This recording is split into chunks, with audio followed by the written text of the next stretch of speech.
now. All right, take it away. Take it away, man.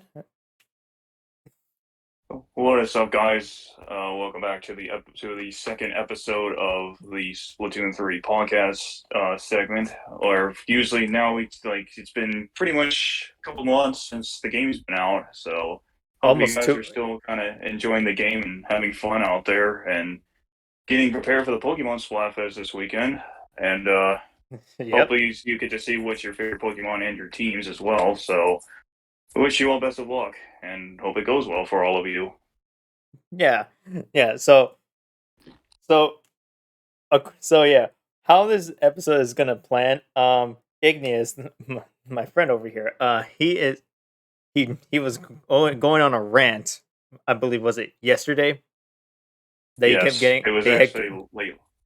It was late last night. I kind of had a bit of an issue that pretty much a few of the topics we're going to probably discuss is, this is a bit of a disclaimer too that this is just my pretty much perspective of the game. Like yours probably is far different than uh like your opinion could be just based around how things are playing out, but this is just my opinion. So if any of you guys are pretty offended or just not fond of like my decision with how the game's like been lately, you might as well, you guys can just leave or just like discuss it with yourself in the comments section. But do keep it friendly, please. Like all I ask is yeah, to keep it yeah. friendly because we do not need any major arguments at all with people disagreeing with one another. We're trying to keep this at least a good level. So And in the thumbnail or like in the video, in the like the title of the video, I'm gonna have like a hot take, and it's just gonna be like the clickbait.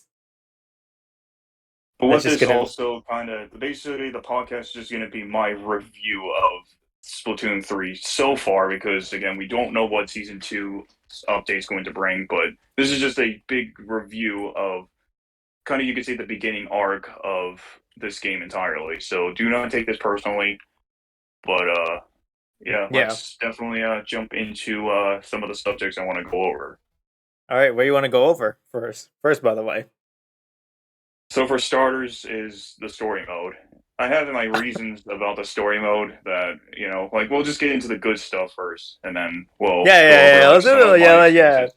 yeah, yeah. We'll go over the good stuff first because I feel like the story. Like, because I think if you haven't completed story mode at this point of the game, you are just slacking off. That's all I'm gonna say. But I'm going to basically start off by saying I told all of you so that I knew Mr. Grizz was evil all along. Like from the beginning when they started putting out those mystery pictures of like all the mystery salmon run pictures from 2020 that basically said save the salmon is, and then Mr. Grizz was going to eventually turn evil, and sure enough, he was. He And was pretty evil. much, pretty much, I knew the concept of it was like, yeah, I was getting a little old of fighting. What is it called? I was always getting sick and tired of fighting uh DJ DJ Octavio. Octavio all the time, and I just wanted the game to change, and they definitely delivered. It was probably my favorite story mode of all time. Like no questions asked. Like you all Yeah, can I'm argue on the that same. the classic one's better. I'm on the You can same all boat as with think you, honestly. because I like that the direction they took it from Octo Expansion, which is definitely a big, massive change. Instead of just always looking for a kettle, shoot an invisible kettle, go to the level, and you basically sped run through it in under that much. Because I wanted the story to innovate to where I wanted it to be longer and making it a little more challenging. And for sure, they have actually pretty much done that by ramping up the difficulty on some of the missions because it has actually almost pretty much made me rage quit a couple times, but pulling through it actually definitely got me through it within a day. So, Yeah, if any of yeah. you were able to speed run through the story mode with your best times, I would love to post them on Twitter. I would love to see your best times on certain levels that you can speed run through. I mean, if you stick around my live stream, I'm probably gonna edit my best moments of my run towards the story mode. You'll see that I have done like really well on some levels, and then I took forever on some other levels. But yeah, that's the thing. I feel like the story mode for Splatoon 3 was really well handled with the difficulty. Not only were there like some of them are easy levels at the beginning of like the story mode, but once you get like towards like the end, the difficulty spikes with some of those levels with like when you had to use certain specials here and there, you had to use like certain type of weapons. Because I remember, um, I think it was Harmony that she had trouble with the bow level. They had an option to either use the Hydra, the Rabbit Blaster, or the Tri Stringer, and to hit targets. Yeah, I mean, when I actually first tried the dry stringer, for some of you guys don't know, I mean, it was one of the two new weapon types that were introduced into the game. It feels kind of like using a charger, but at the same time, it's definitely a lot different. Like I had gotten a couple good games by trying out in Turf War, but it's not really, it's not the greatest weapon, but it is good if you're actually a much accurate, guy that loves to use archery type weapons. If you Yeah, know how cause to use it directly. yeah, because I a good analogy. I always think of it like this. Think of it like a charged like explosher, because the way how it works is just it works a bit similar like an explosher, but you charge it up so like a charger. So it'd just be like a weird like charging like explosher, which I actually kind of like. It makes it so that way it feels very different from like the rest, but there's some familiarity to it. You know?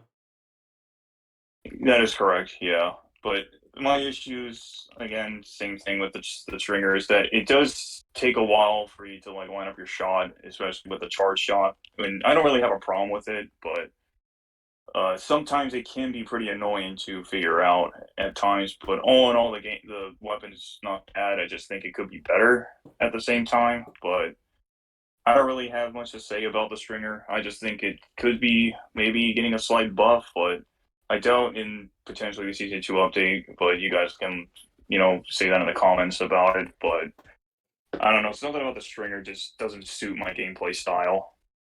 Same goes with the Splatana. I mean, we all know the Viper is extremely disgusting. It's probably the most broken Splatana in the game. Even though there's only two, but so far the Stamper one's pretty stupid. I really hope they could actually get a damage nerf if the charge shot was able to be nerfed, but it's too broken because even with Ninja Squid as well, which I'm gonna probably discuss that in the future of kind of my bad parts of what I hate about Splatoon 3 for that reason, but we'll discuss that later.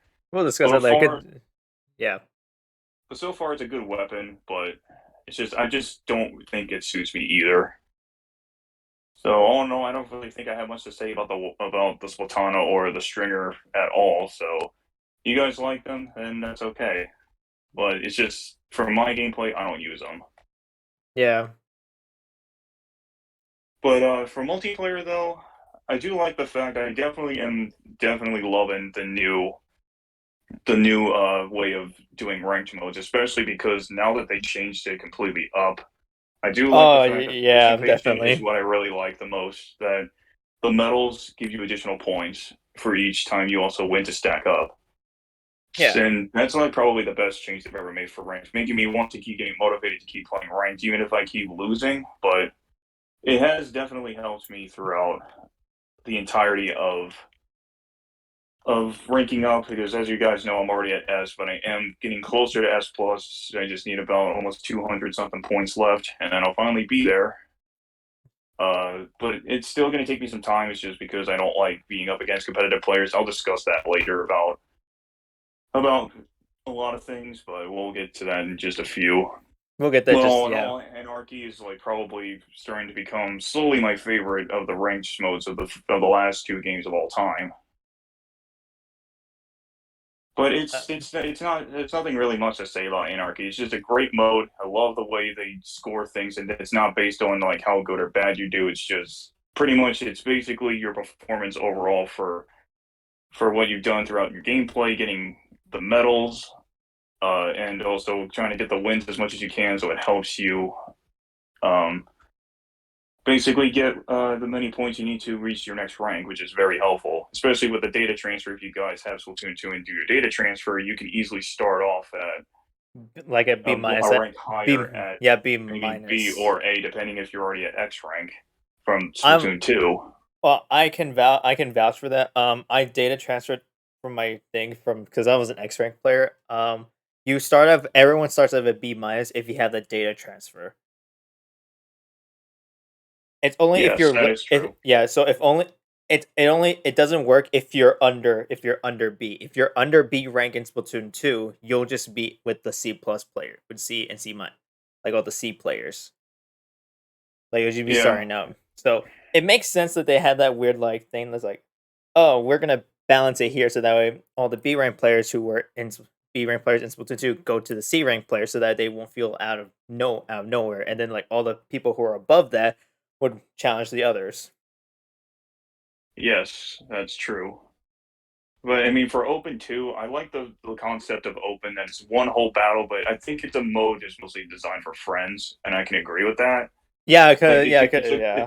it's a mode to play like with friends, in my perspective, because soloing it is a little bit tricky, but it's not like it's a bad thing. It's just I think it's morally designed for playing with friends. For for my base opinion, you guys can disagree with me on it, but I think it's definitely a map to play or a mode to play with friends here Yeah. and there. I mean, yes, you do. I know you don't get the points you were wanting in a series because I think it's highly recommended you play series just so you can rank up a lot. But if you're ever actually close, um, if you're really actually close to getting the last few points you need to rank up, then you might as well go to open or challenge yourself to see if you can get the points you need by going with a few more wins and see where it puts you at. Yeah. But yeah, that's pretty much what I kind of think of open. I think it's just more for being based around playing co-op with. Anything to do with Salmon Run.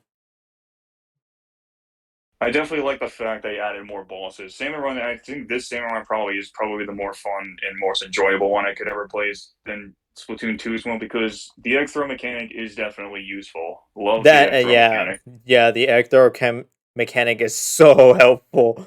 Oh my gosh. And it's like the savior of all these Salmon Run plays. I mean, and I definitely like the new bosses. Just one of the ones I cannot really find more annoying is the big shots.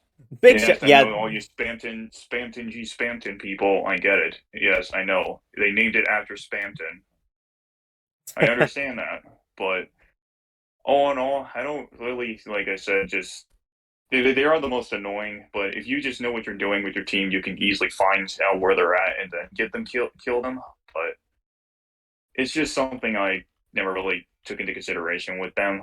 But all in all, it's definitely a very fun mode to play with friends, even if you want to freelance. And the Kohozuna is probably a great addition to Salmon Run for like giving us a boss as long as you fill the meter all the way up or close to up. It just depends on how great of a chance at the percentage you can actually unlock him, but Yeah. or not unlock, but basically get him to show up. But pretty much it's there's just not a lot to say about Salmon Run. I mean, it's a great fun mode. I love the new additions, but I am still awaiting for Big Run though. I mean, I don't know when Big Run's coming because I thought it was supposed to come out on Halloween, but there has not been a single trailer yet. But I doubt season 2 will show it. But I hope it does. Um, and if it does show up, I want to see what exactly is Big Run going to bring to the table because I know everybody's anticipating like when's Big Run? Where is it? Like Yeah. it's the only small piece of Salmon Run that's missing, which is something I can wait on because I can play pretty much Salmon Run for quite some time without waiting for Big Run. Yeah. But I know we are supposed to get Big Run. It's just a matter of when and when exactly is it coming out. We still don't know that. Yeah, that's the thing. But all in all, I've got to give Salmon Run at least for my rating about a 9.5 out of 10. It's not perfect, it's not the greatest, but it is a very fun mode to play and definitely a greater improvement than the 1 and 2 was. Yeah. Other stuff that I think that can be put on the table is have you tried table turf yet?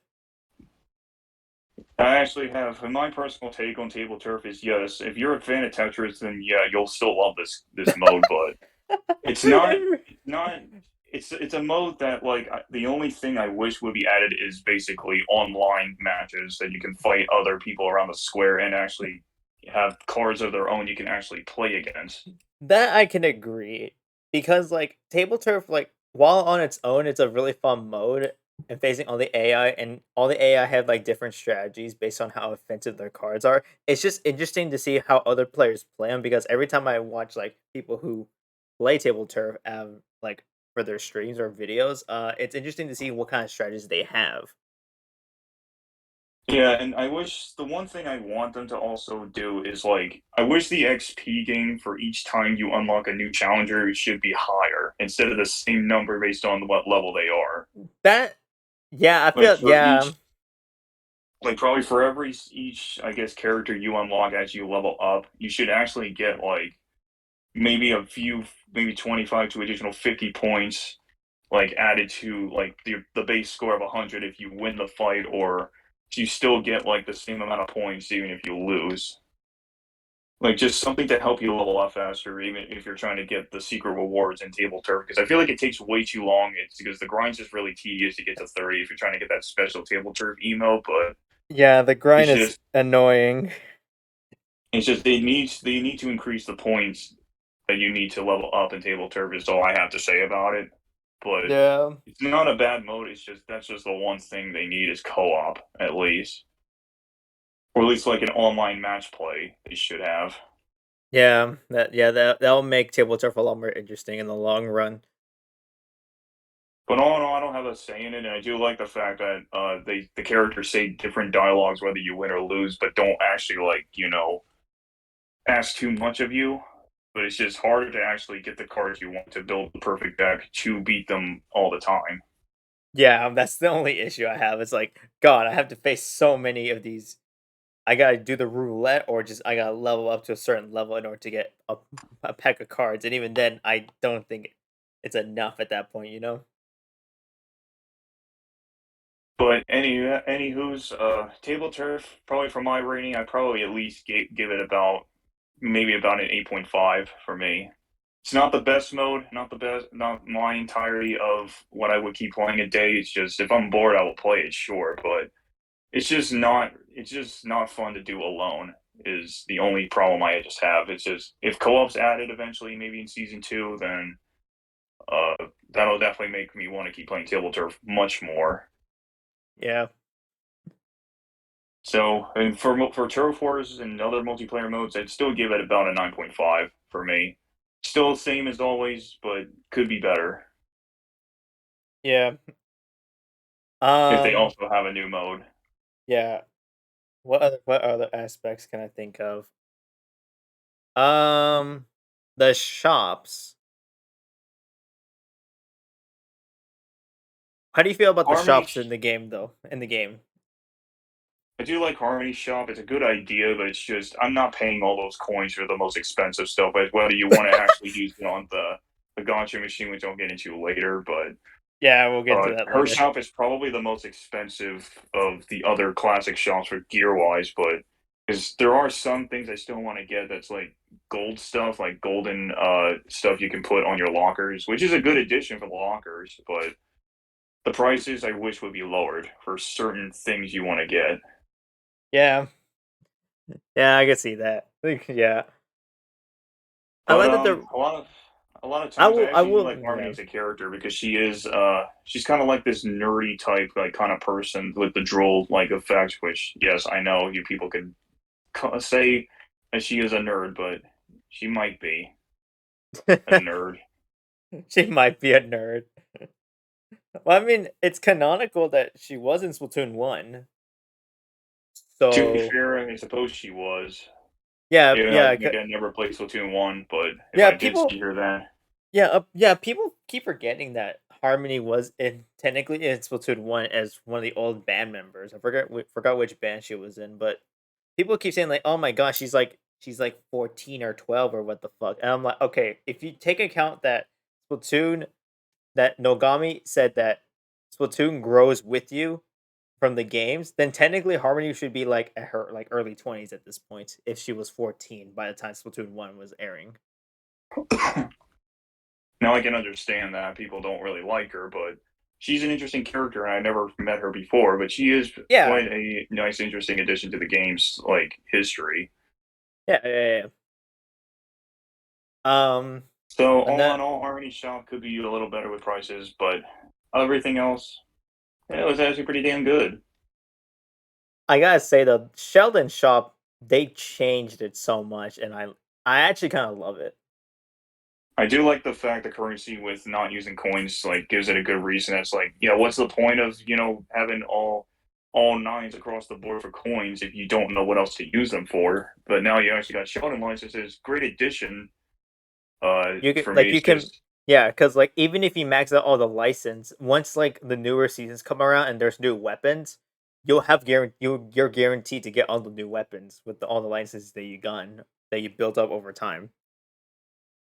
for sure. I mean, I don't really have much to say about all of it, but all in all, I still think it's actually a very nice, useful thing for a change.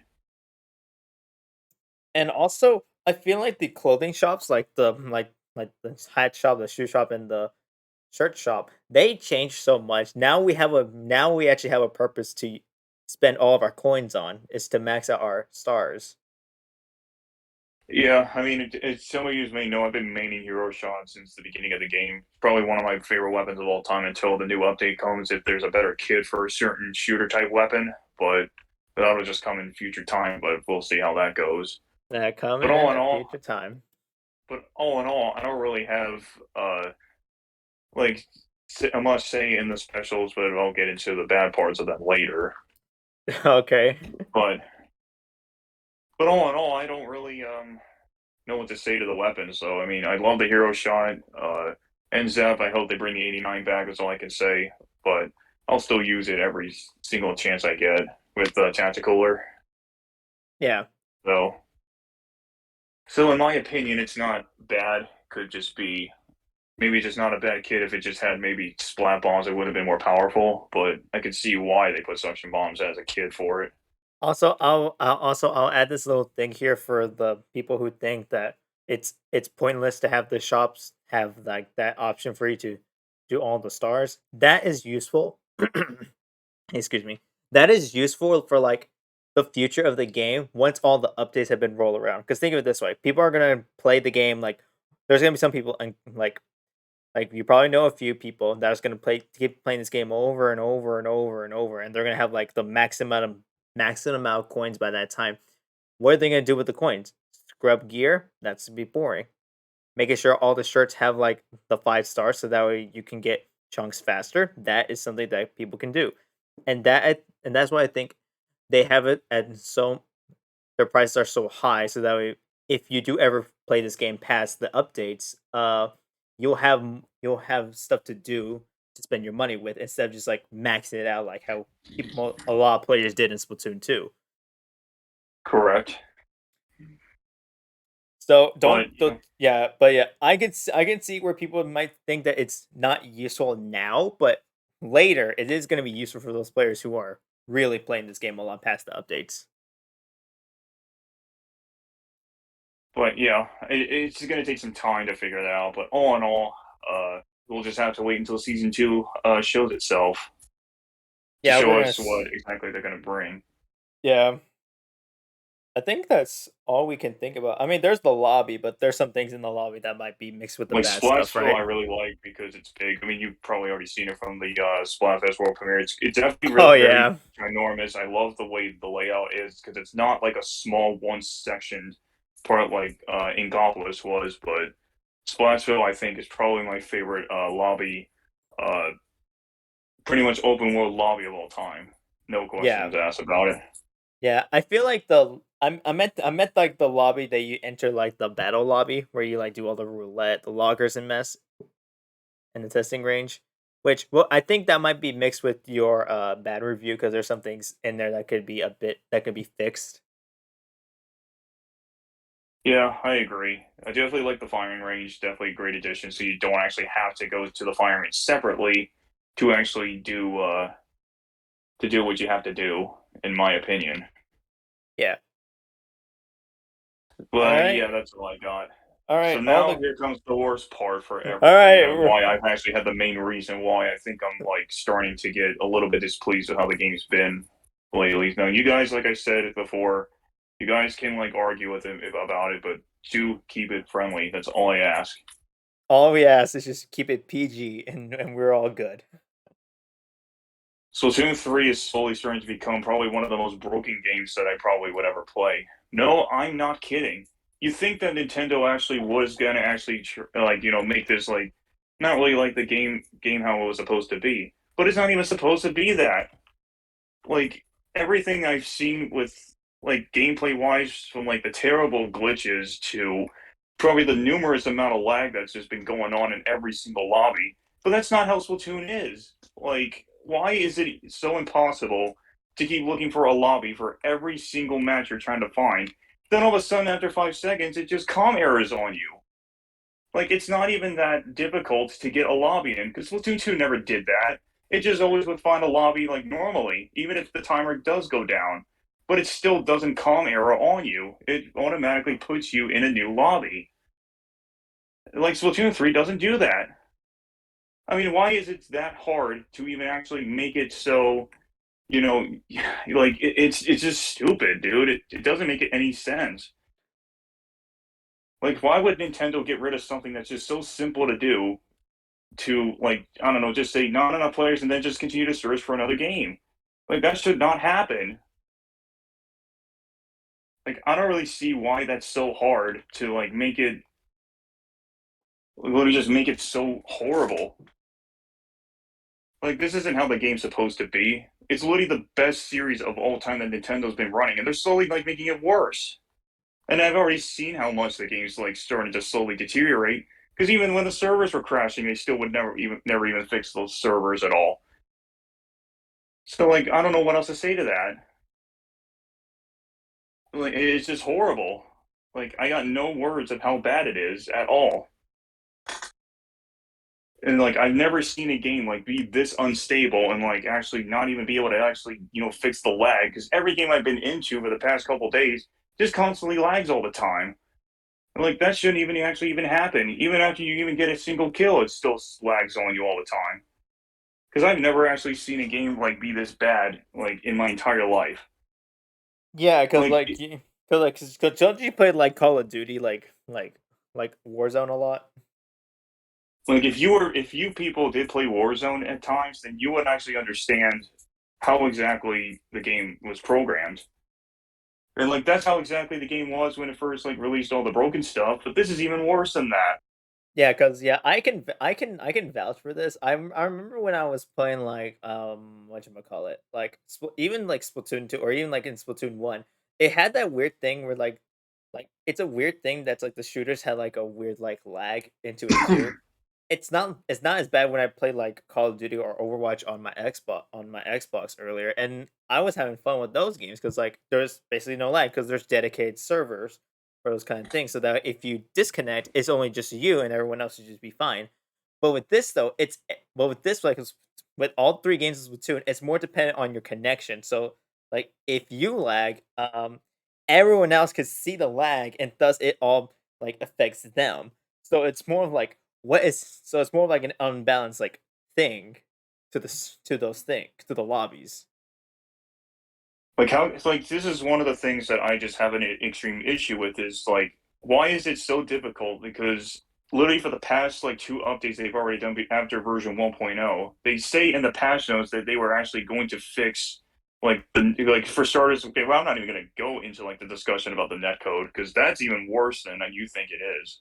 Even though they after said they were going to fix the netcode in the version 1.1.2 update, and they still didn't even fix it yet, and it's still completely busted. No one's I ever going to even be able to load into a game easily. I Like remember there's there was yeah because I remember that someone said that on Twitter that's like they basically just made the Splatoon 3 servers equal to that of the Splatoon 2 servers because let's face it, I think they were on the right track because I feel like I've gotten disconnected more as much as I did in Splatoon 2. which let's talk about the disconnects first. Yeah, For starters, Turf War. Now I've actually have been saying my issues about how like Turf War is probably supposedly the most easiest way to matchmake into any game, but this game just made it worse. Like half the time you could even get a match like in a turf war that sometimes the game was entirely just doesn't know what to do, so it could easily kick one person out that God knows how bad his connection is, and all of a sudden, like if it's not even past the first minute, like it just basically ends the game automatically and considers it a no contest. It should not do that. It should automatically just consider you being against a 4-on-3 like two did, and then just basically continue the game. Like, why is it so hard to not make a game? Like, have you just play a single match, even if someone disconnects because of a bad connection? You can still play it, or just add, I don't know, bots or something in the game. That could be easier to help complete a full game. Like, And we it's know, not. yeah, yeah, and yeah, like, and I know there's gonna be someone in the comments saying that this feature is actually very useful for certain situations. I say it is useful in certain situations, like in ranked. I can totally see that, but for turf war, I don't really see how that is even like a thing. Because even if you lose the 3v4 when a minute passes, the game would say, "Oh no, it's not considered a contest." But the people who won, but the but whoever won or lost it is definitely beneficial. So say like I got disconnected Rainmaker and we won and I was on the team of 3, it was still considered for a win for us and then a lose for them. But if the team of 4 win against us, then it's considered a win for them, but it's not considered a loss for us because we got this connection.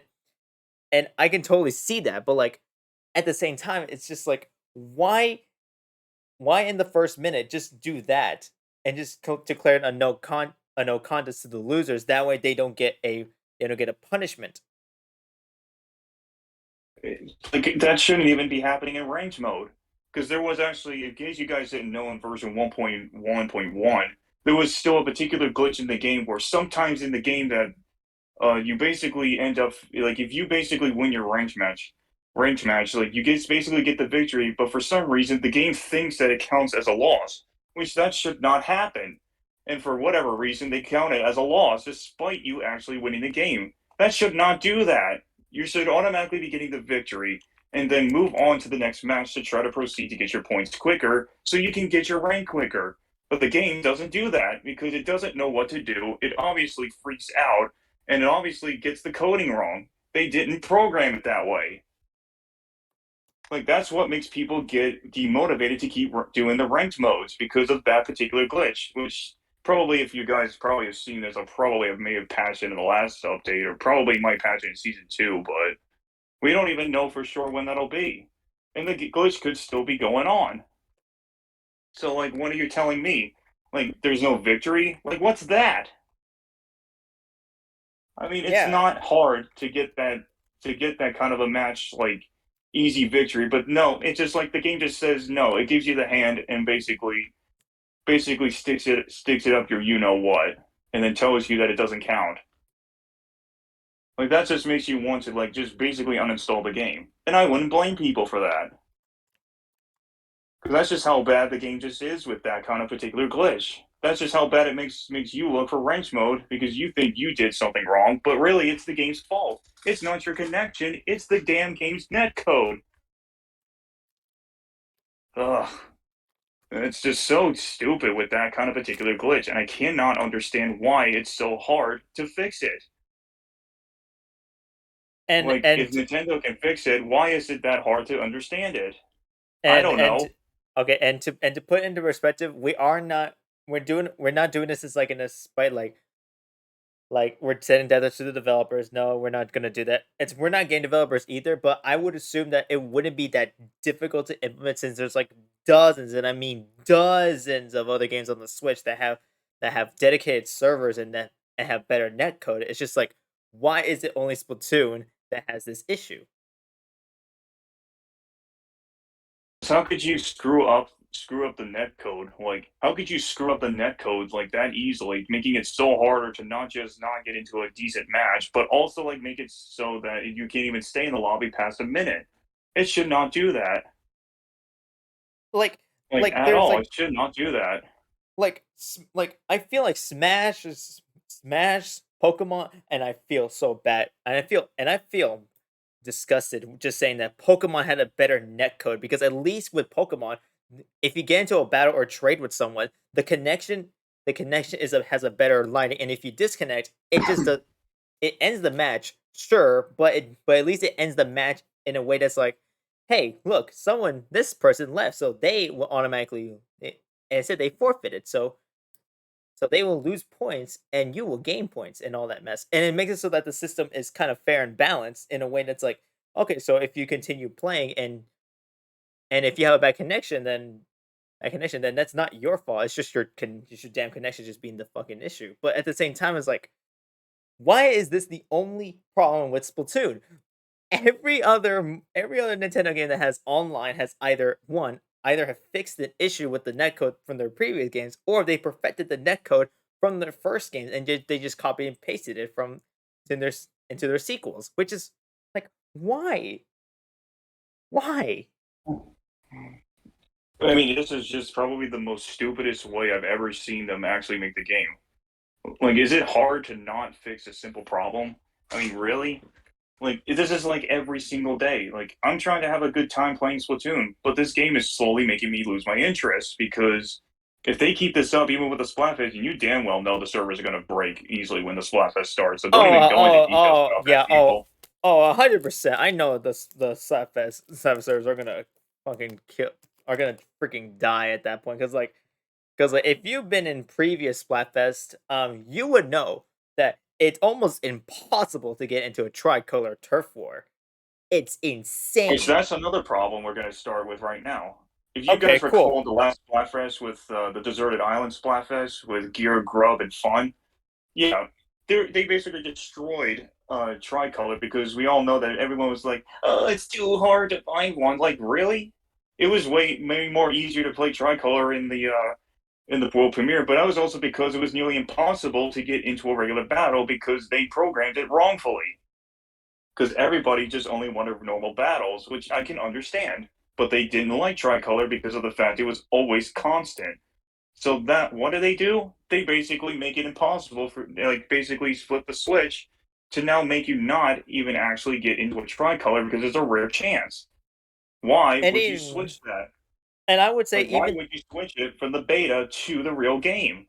and also it's also weird. It's also weird because I find it funny that because of the first Splatfest of rock paper and scissors, when scissors was winning, right? It was scissors, right? If I remember correctly. Yeah, I think it was scissors, and then it was like rock and paper attacking the scissors. Yeah, I think it was like that way if I remember correctly. Yes, it R was. yeah, scissors got down to set like to what, second place, I think, after the results, which it made the impression that's like, oh my gosh, if you're the defending team, we basically just have a lose card. No, no, you don't have a lose card. You can still technically win the Splatfest. You just had to play that tricolor turf war to make sure you can block the other players from winning that section, because that section has a lot of points. Which, because I like the mechanics that each time you try to grab the ultra signal, you gain a trap that allows you to ink the turf while you're still fighting the other two teams. That's even better than it was before. Because did Splatoon have it? Of course not, because they weren't ready for that project yet. I mean, sure, it might have gotten tedious over the years in Splatoon 2, but this mode was just supposed to be fun. It was supposed to be a real thing that was supposed to be, kind of like a, basically even chance of getting a tricolor and a regular battle at the same time. But they pretty much just destroyed it 2 times already. And I Even after wouldn't they say, even yeah, explained that December they were going to fix it to make it more, somewhat a little more easier to get tricolors, but also not mess up the chances of getting a regular battle. Because again, it's not hard to get it. It's it's just they all just make it yeah, impossible to get the mode. and that's the thing. I feel like people who are on the defending team are afraid of losing. But that's the thing. If you're afraid of losing, play the dang it game. Don't don't just say, "Oh, I'm gonna stop playing because we might lose if I start losing in this section." Then start playing the game and win those games for your team. This isn't supposed to be like a thing that's like, "Oh my gosh, I will do this and that, and I will never touch that thing because it might make us lose." Play all the modes that can net you wins. That way your team has a much more likely chance to win. And I know and I know we're taking Splatfest a little bit too seriously, but at the same time, it's like there's a bunch of people who make it like a official law that's like, oh my gosh, don't you dare play Splatfest if you're on the defending team. You're just negating everyone who wants to play that. And you're basically letting your own team down for one, because if you don't like Tricolor, then don't even bother joining the Splatfest. Skip it or something and play something else. I mean, if you're not that big on Splatfest, don't play it. Or just select regular battles. I mean, yeah, you'll still have a small chance of getting tricolor, but you still have a lot of fun playing regular battles. Then go to Just there instead of tricolor. just don't gatekeep the people who want to play tricolor. It's like it's like the newest thing for this game. It's exclusive to this game. Tell me, do you see tricolor in both Splatoon 1 and 2? You don't, because this is the newest concept we have in 3. So don't gatekeep the one mode in the game that's unique from the others. But that's another thing too, and it still could destroy the servers, yeah. But that's also because again, the same problem is the matchmaking. And let's talk about Oh, matchmaking. Why don't we actually go right yeah. into it? Let's jump right into matchmaking. I have a few things to say about that.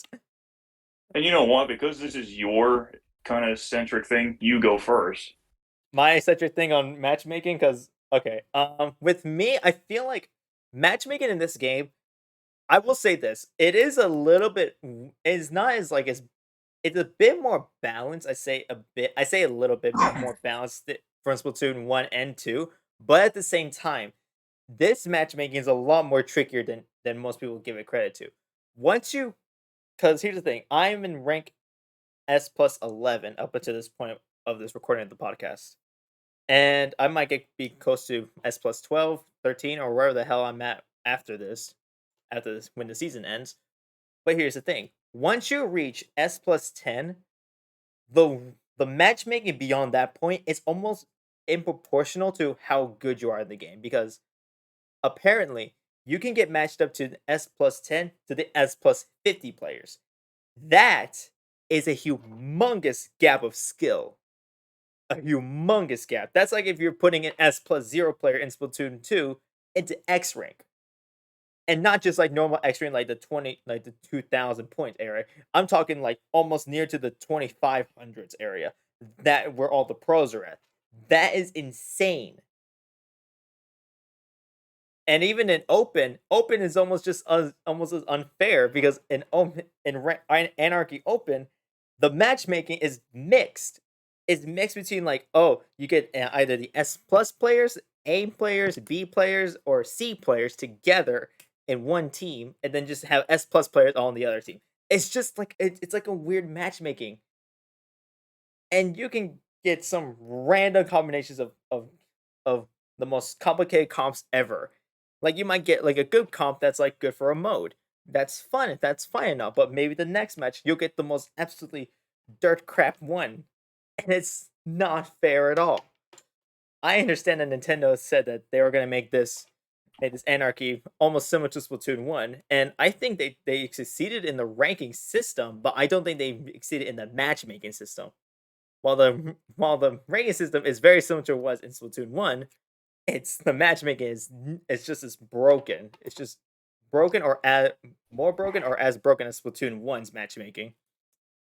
Because the Uh only thing I liked about the matchmaking in two is that it basically puts you in lobbies with the same rank. This game doesn't do it. Why? Because if you remember Call of Duty over the years, they added a new feature called skill based matchmaking, which, yes, the game actually said that once you make the data transfer, that you are most likely to get put into lobbies that which are higher skill level than you. And what does that which clue into you? Skill based matchmaking. yes. It's literally the worst feature to ever exist in any shooter game, even if it's just this game entirely. This should not happen. It should have been at least the same thing where if you're basically at a certain S plus rank, you should get at least in a rank with other people that aren't at similar skill level, but the same rank as you that could be worse or very better than you. But it still should be at least evenly matched. This game doesn't do it because they want you to try to do better against the people that are probably, I don't know, using probably like motion controls for jumping or whatever other kind of skills they got.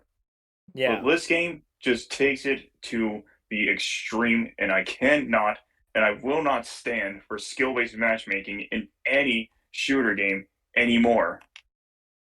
So the choice is yours, Nintendo. Remove it or at least tweak it to make it much less harder to actually get into skill-based lobbies. Yeah, cuz I feel like if they mix it to like like sections of like what they did, what they're doing with the ranking system. Because if you're gonna rank up to S plus 20, S plus 30, or S plus 40, or S plus 50, you had to do a rank up battle, and that tells me that they can section off all those players into separate sections. And I don't think that's like a stretch because like I've seen there are players online on Twitter and even on Twitch that have S plus 50 or very close to getting to S plus 50. And that just shows that if you put all those players in a lobby together, that is going to be the most intense matchmaking for them, and it's going to make them better at the game overall. Just Yes, agreed. Yes. So just do it how Rank X is doing it. Rank X did it in Splatoon 2 because in Rank X, it goes by the range of the X ranks. If you're 1900 to 2100, then they'll place with you with those players.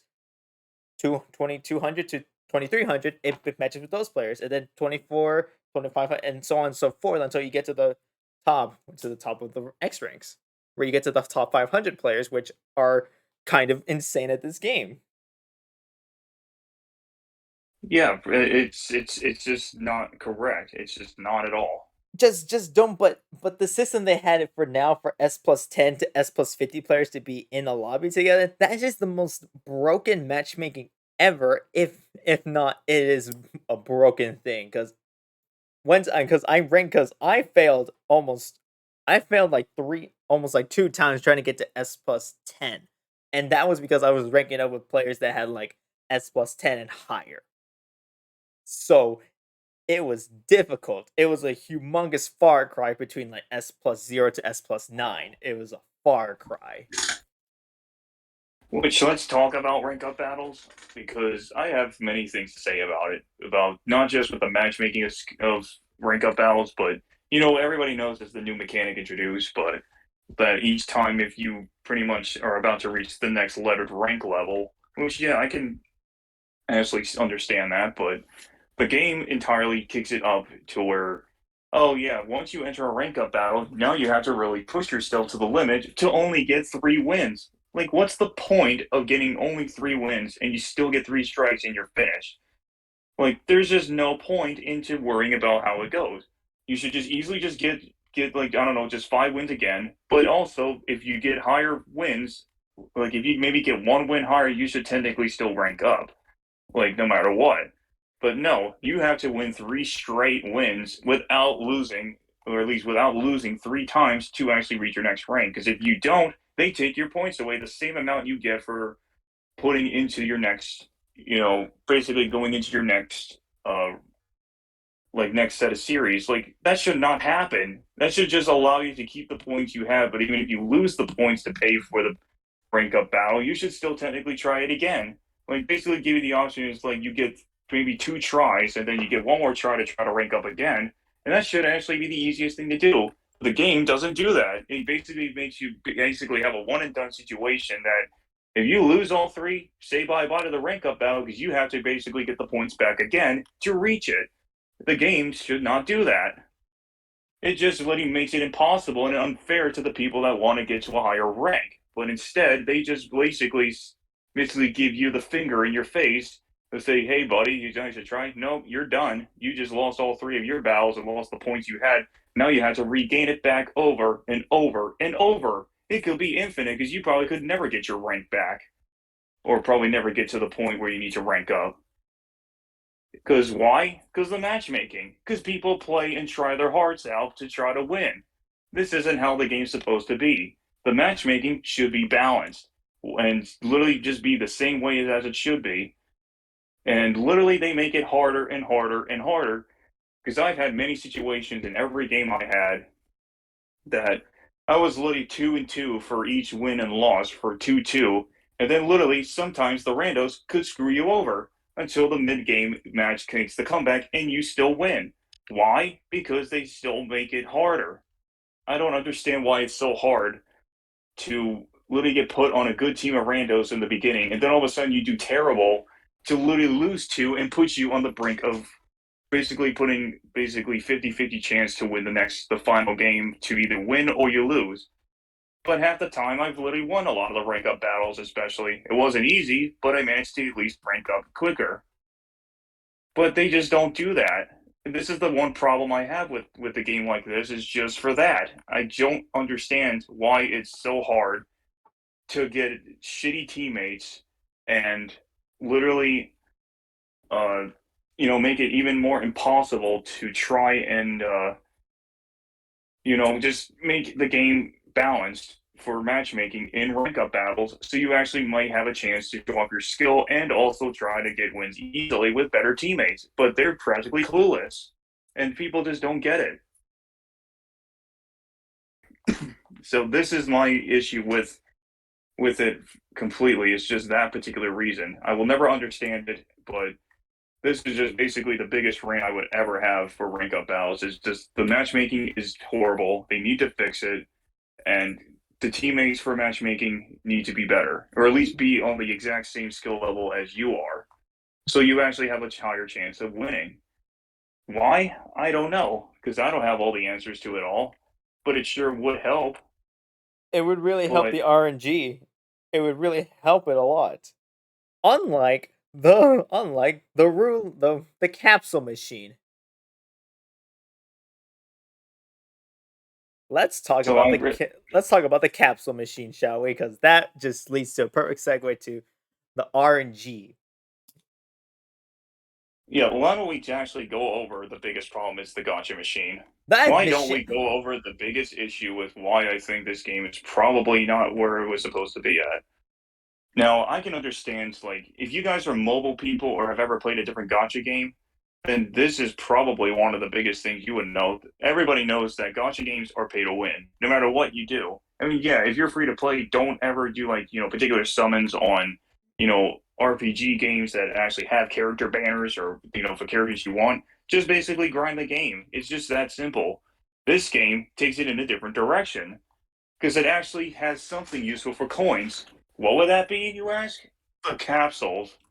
The fucking capsules. And oh my god, they make it so easy to get the big stuff you want. No, they don't. Because literally each time you summon, you basically, put about like the 5K you get daily when it resets every day or every night pretty much, it doesn't even make it fairly impossible. Like the reduced price should be a limited time thing, sure, but it should be permanent for like maybe a weekend or something. So like why is it hard to not um basically make it so that if you spend the 5K once, then basically increase the price to maybe 15 instead of 30,000? Because what if there's something good you need in the shops? You can't get it because why? The gotcha machine got in the way. So what does that tell you? You need to spend all your tickets to get the coins back you need to summon. It's not hard to change the price. Like it's too high, it's annoying as hell, and like half the time you even spend it on the capsules, you can't even get a single like higher tiered capsule because you'll basically be getting like blues, purples, or reds, or even grays that are pretty much all the same stuff. Where you really want that pretty good splash tag that probably a better coloring of your splash tag like cover name or a cool background, which probably has some of the cool backgrounds that makes it even harder and impossible to find. But And it even doesn't the, make any yeah. sense that And the even rates are like horrid in this game. They basically made the rates impossible for you to even have a chance to even get the capsule you want. But they don't. They basically just make you get the same stuff. Or they should add a system to where if you got like basically duplicates of something you already have, they should put a reserve system so it basically for each 3 duplicate item you get, it should re-roll to give you something you don't have. But the game doesn't want to do that. I mean, granted, they could do it in the future in a future update in any of the seasons, but it probably may never happen. And it really should have added it on launch, but they didn't. my thing So and that yeah, is the yeah. main problem I have. I don't understand why it's so hard to make it nearly hard to get the capsule you want. They should increase the rates even in the Splatfest, which granted they probably do with the conch shells, which conch shells is probably a good backup currency, but you literally have to grind every single catalog level to get one. Like they should double it up a notch or something. Like during a Splatfest, you should get maybe 2 for each level up because it's a special event. But the game only still gives you one, which we're going to talk about that in the future for a different way of why I think something with Splatfest is bad. But literally, I can't understand why this gacha machine is so fucking stupid with the rates of the capsules. I will never ever defend that capsule machine for as long as I live before they even add any new items to the machine that makes the rates even harder to get the old stuff. So I will never defend that capsule machine again. Yeah, yeah, I'm on the same boat as you. I feel like the gotcha, I understand like there's some things like in there that that is kind of a weird way to make it impossible for you to like get like an infinite amount of something. But the issue is the most common things I've seen for the gotcha machine is drink/food tickets and items for your locker. Now, I understand for the people who are decoration fanatics that want to decorate their locker to the best of their abilities, then the capsule giving you items is a fun idea. But you know what's funny? It's better to spend money to Harmony because one, you'll get a badge for every time you buy with Harmony, and two, you'll know what the price is for every single item. And if you don't have enough money for that item, just go grind a bit, and you'll most likely grind it in a reasonable amount of time. The gotcha machine, however, it's like, oh, spend 30,000, you might not get the item you want.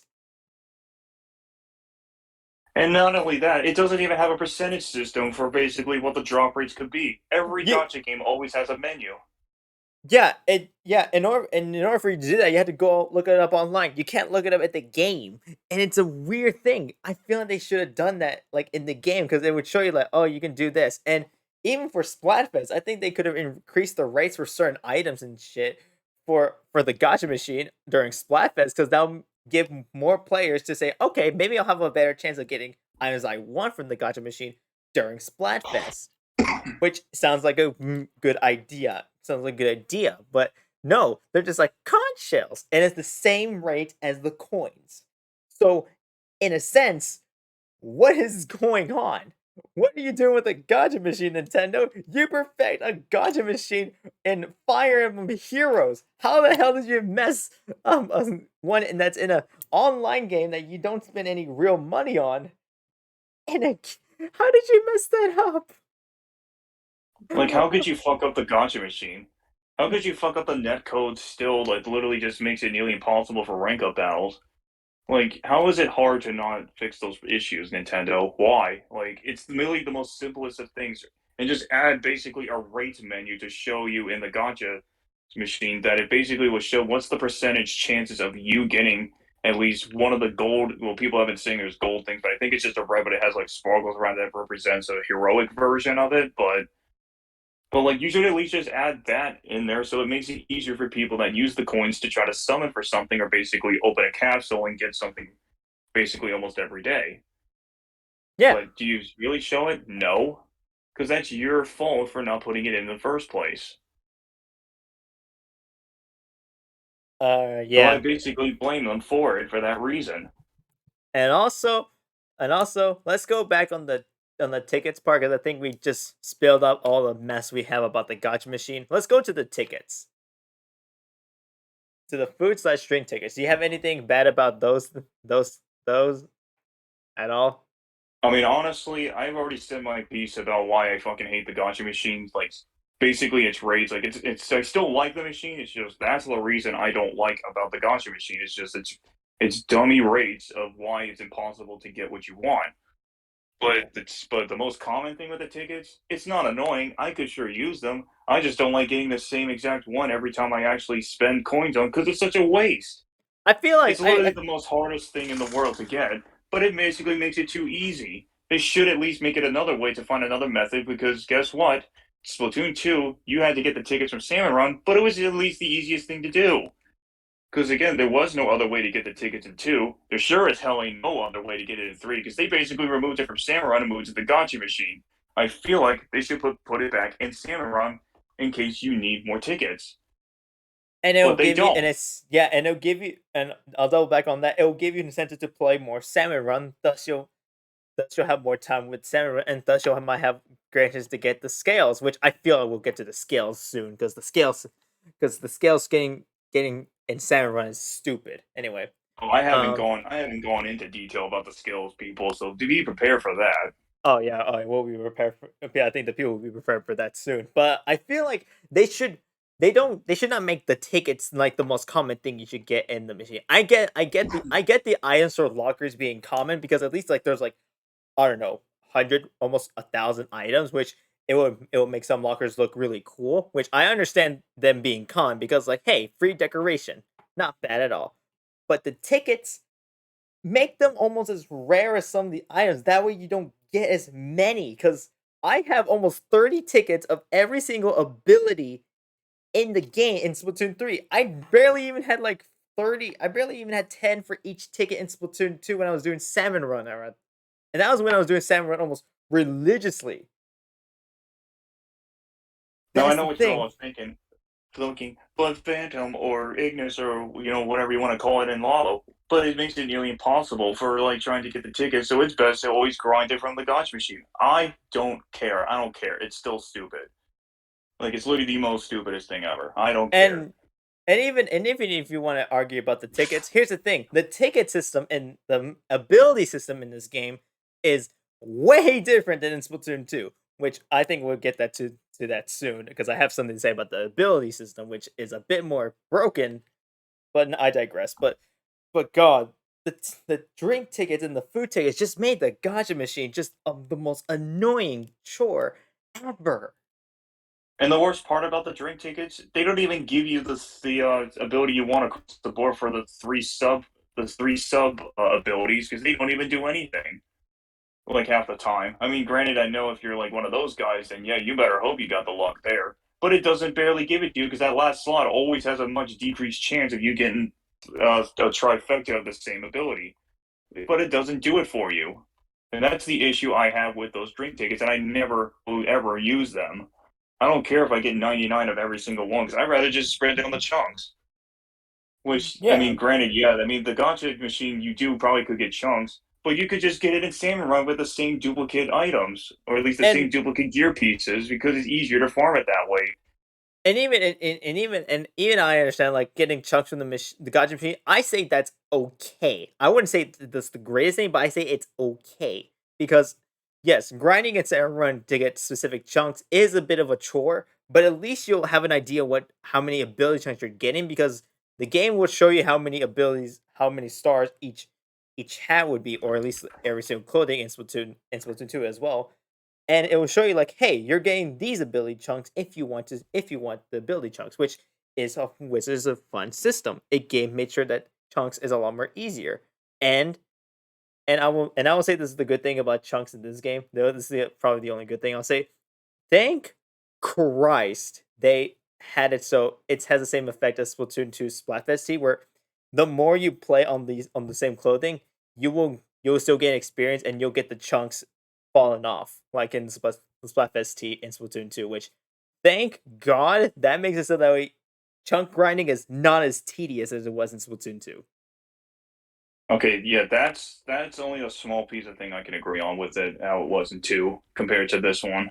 Only that's only thing. Everything else, I can't. I can't do it. The ability system is a bit whack, but that's the only thing I'll say that's like the only good thing about the ability system. Thank God they fixed it so that every single piece of the clothing in the game you can still you can still play with them and you'll get chunks overall, and thus you can build like your perfect gear or whatever, which is cool and all, but like God, at least it's not as tedious anymore.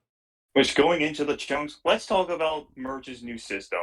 Now I'm sure you But guys have remembered and loved the fan favorite of Merch when he was just a child in two. But I mean, I definitely like how he's grown up. So there's nothing I have much to say that he looks so grown up. Probably he looks like he's 17, which I could agree with. But he does yeah, look like that. But guess what? They screwed up the chunk system.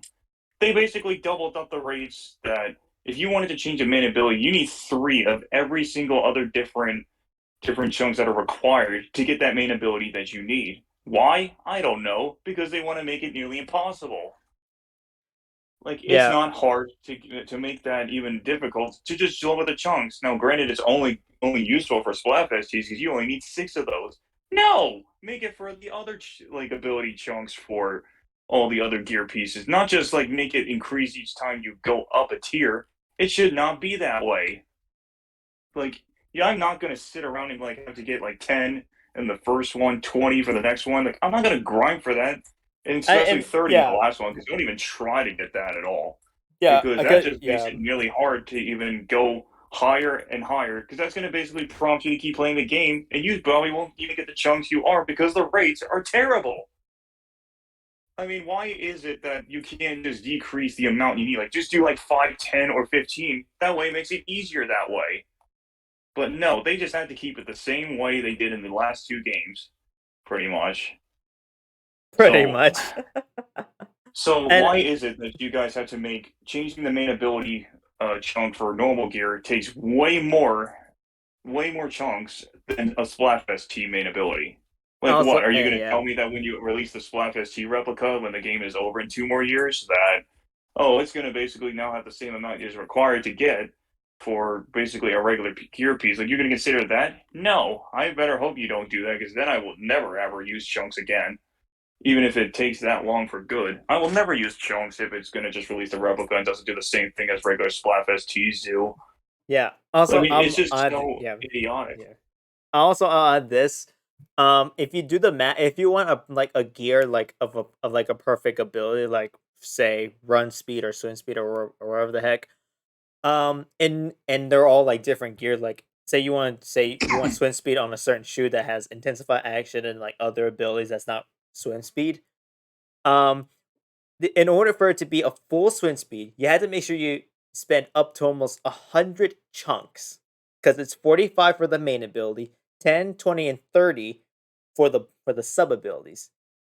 That's an absurd amount of chunks, and I know chunk grinding is not as hard anymore in 3, but God, I don't think anyone had even had the chance to even get 100 chunks in Splatoon 2 because that sounds like the most outrageous chore ever made in a video game.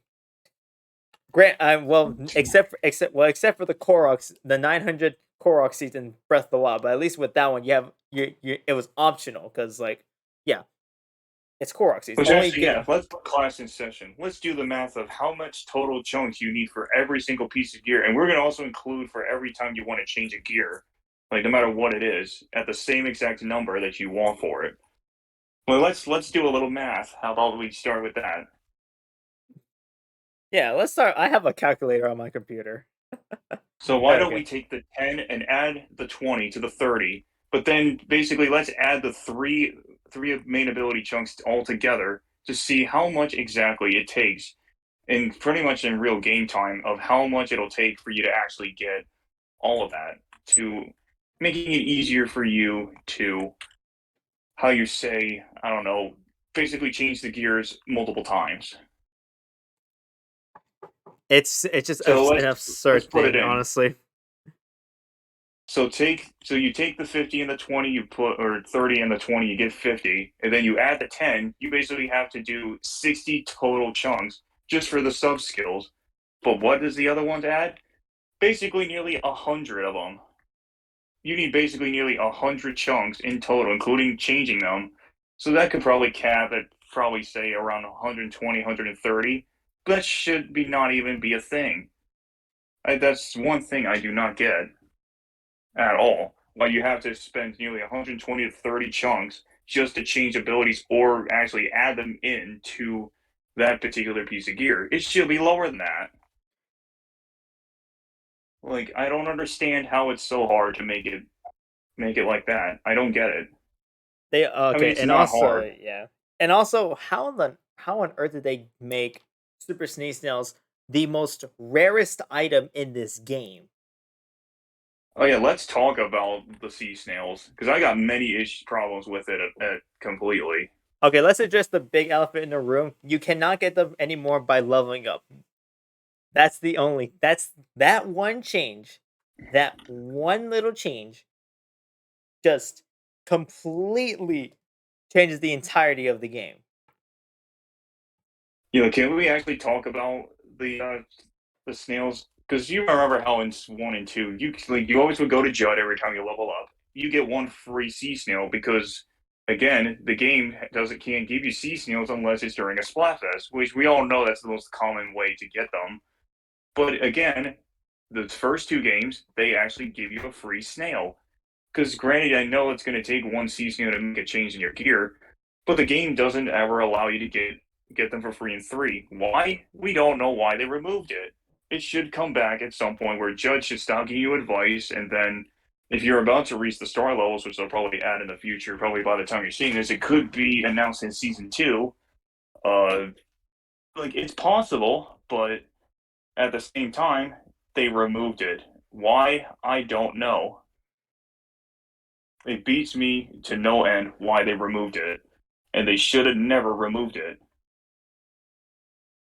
And because it was literally probably the best mechanic to ever get, just to actually get additional snails for that in particular in the future. But for this game, you gotta wait till a Splatfest comes in, and then you actually get more snails. Which, speaking of snails, remember how they added the prestige system for after you go beyond basically what do they call it now? Two I star forgot what it and was called. 2 star on the gear, so that way you get all 3 slots of sub abilities. No, not the gear. I'm talking about your Splatfest title. Like, you remember how they used to have King and Queen when it didn't really matter, but now this is basically Oh yeah, that. Oh yeah, was it that. Yeah. Beyond? Oh, Splatfest title. Oh yeah. Okay. The Splatfest. Which let's go into detail about that part because Okay. apparently, as you all know, they added that new way that they got rid of the King and Queen thing because everything is no longer character locked, which makes total sense, and I understand that.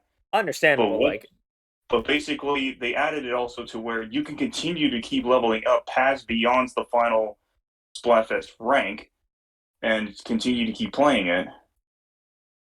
But what do they do at the end of the Splatfest? Because remember how you always would get the winning team gets 24, what is it, 24 snails, but the losing team gets 21, which is actually a bit of a three snail loss difference. But that doesn't really mean anything because you still get plenty of snails.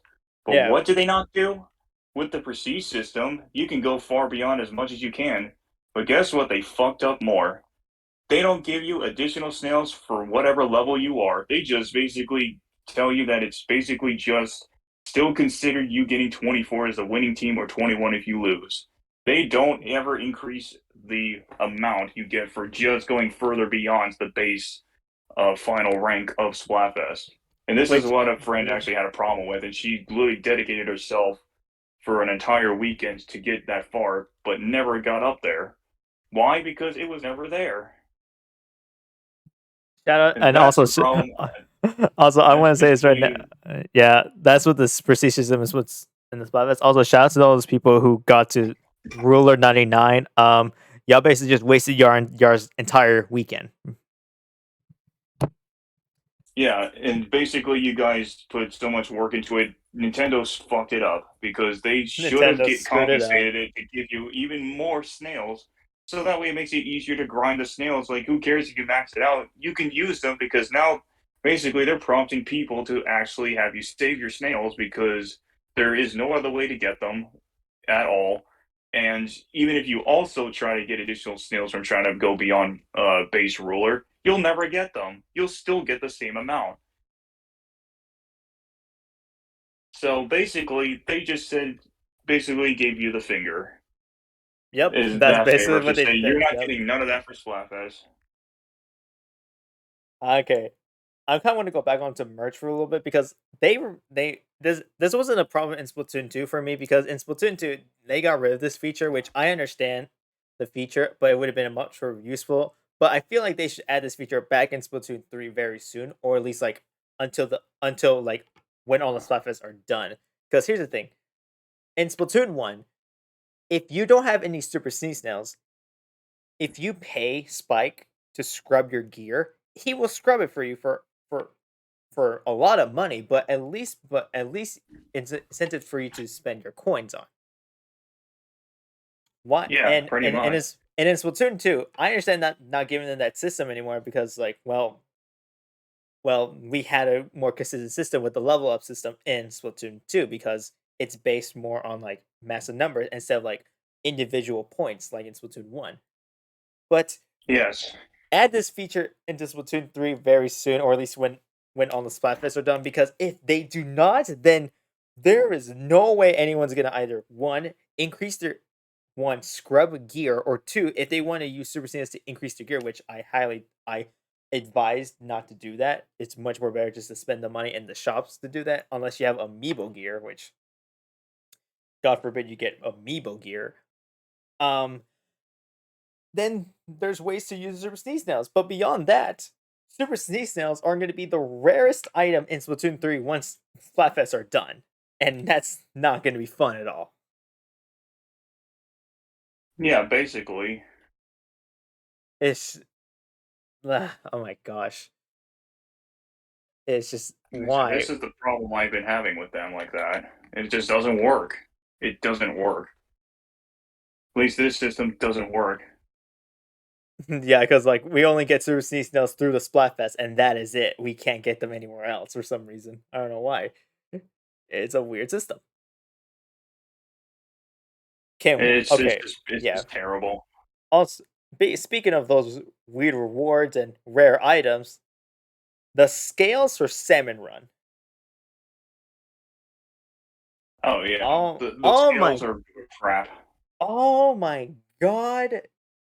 If I've ever, if I thought grinding for chunks in Splatoon 2 was tedious, the scales for when you get to defeat Kohazuna is almost on the same level. Because think of it this way: if you beat Kohazuna, there is a there's chances that you're definitely gonna get bronze scales, but that might be it.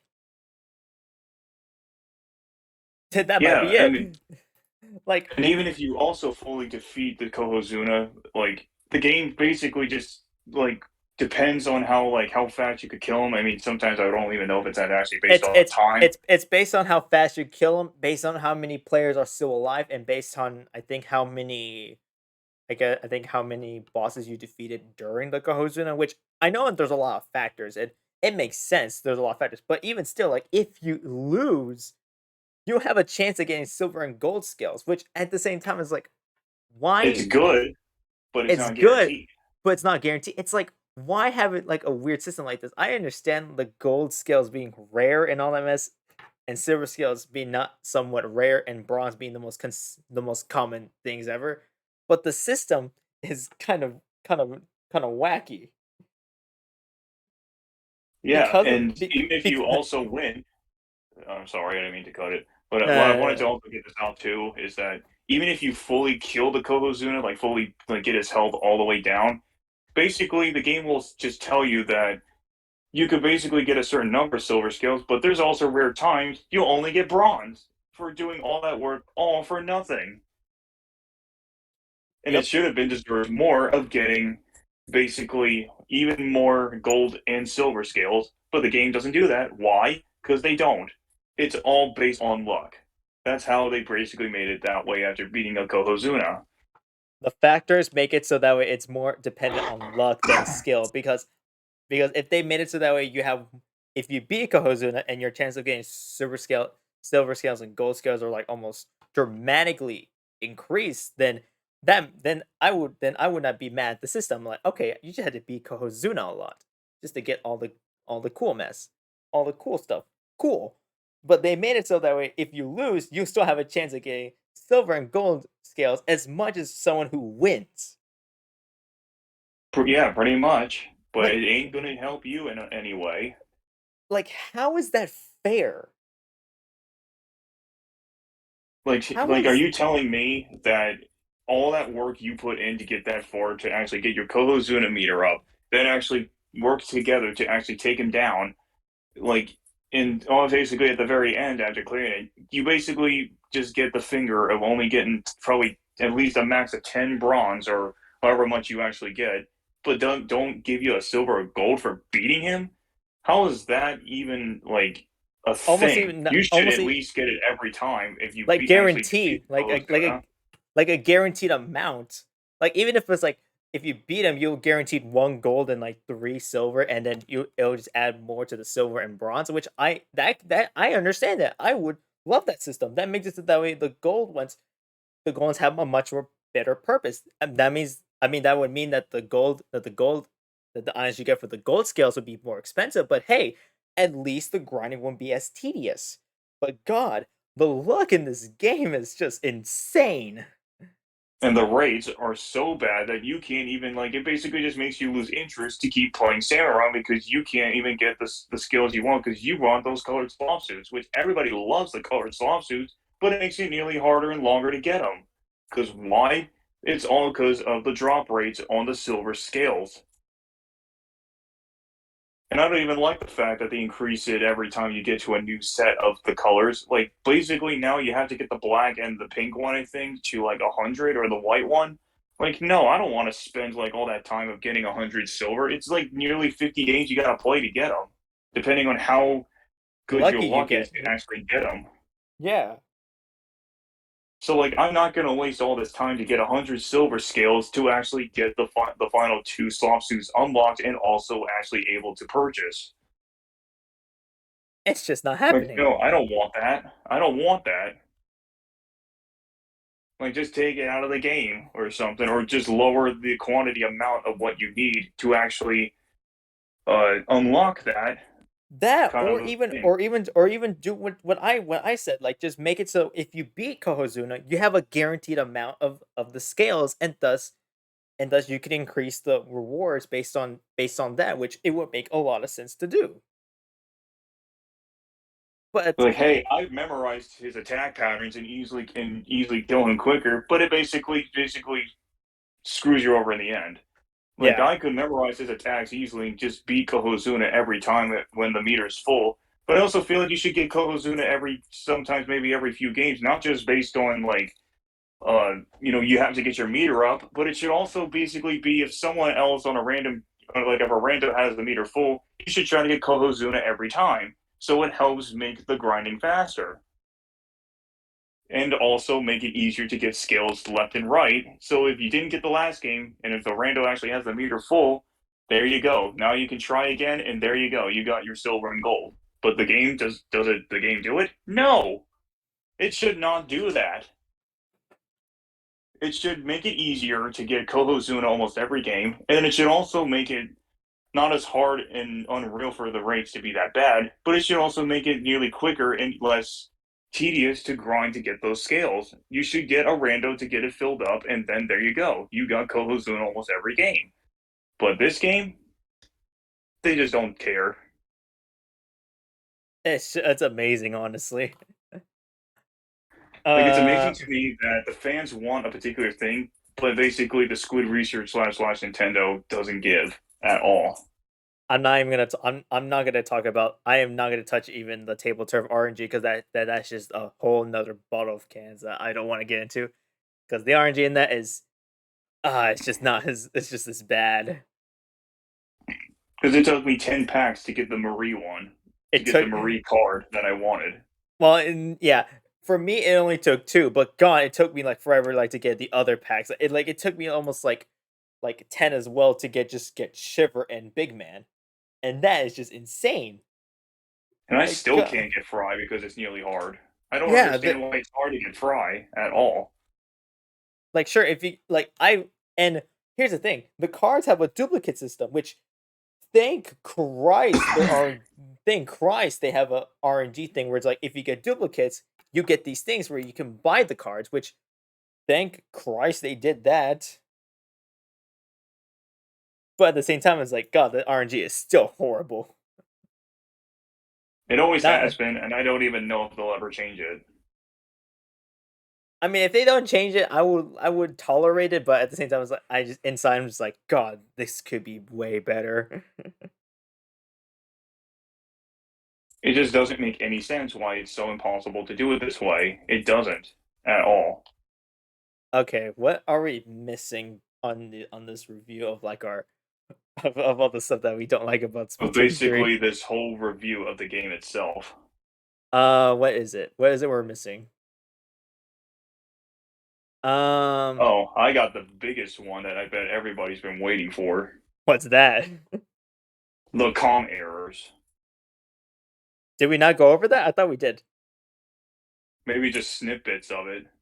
I think we did. I think we did because I don't think that. I think that was like the first thing you said when we like after we did like all the good Or talked about the maybe I good did. stuff. I don't know. Yeah, I But think you did. I think we mentioned. I think. Oh wait, I know one. Weapon kits. the weapon kits of the game. Oh yeah, I'm not even gonna even want to even miss that part. So sit back and grab the popcorn, people, because this is gonna be probably the most longest one and probably the most highly anticipated that I'm probably ever gonna be pissed off about. And I'm gonna probably have a lot of But I'm insight gonna start off with into it this. with I'm probably gonna have a lot of insight with it because I have way too many hours in this game and I basically played every weapon in the game. From Splatoon 1, 2, and 3, I have played almost every weapon and I think I can say crap about this. Like here's gonna be my starter for this. Nintendo, what the fuck were you thinking? Why did you have to make nearly the game, nearly most of the weapons probably have some of the most broken and most annoying kits in the entirety of the game? What were you thinking of making the Hydra probably the most, like, most annoying meta in Anarchy? It's literally tearing it apart. Like, it shouldn't even have Booyah Bomb or basically whatever the sub is for it. I mean, I'm not going to even really mention the kids about it, but it shouldn't even be, like, that stupidly broken. And Like, it and needs to get nerfed hard to the ground. I can't and stand Hydras. They're so annoying. And even if you even try to have a chance of it, like even have a chance of like going up against a Hydra, it's literally right there stewing off Uranus.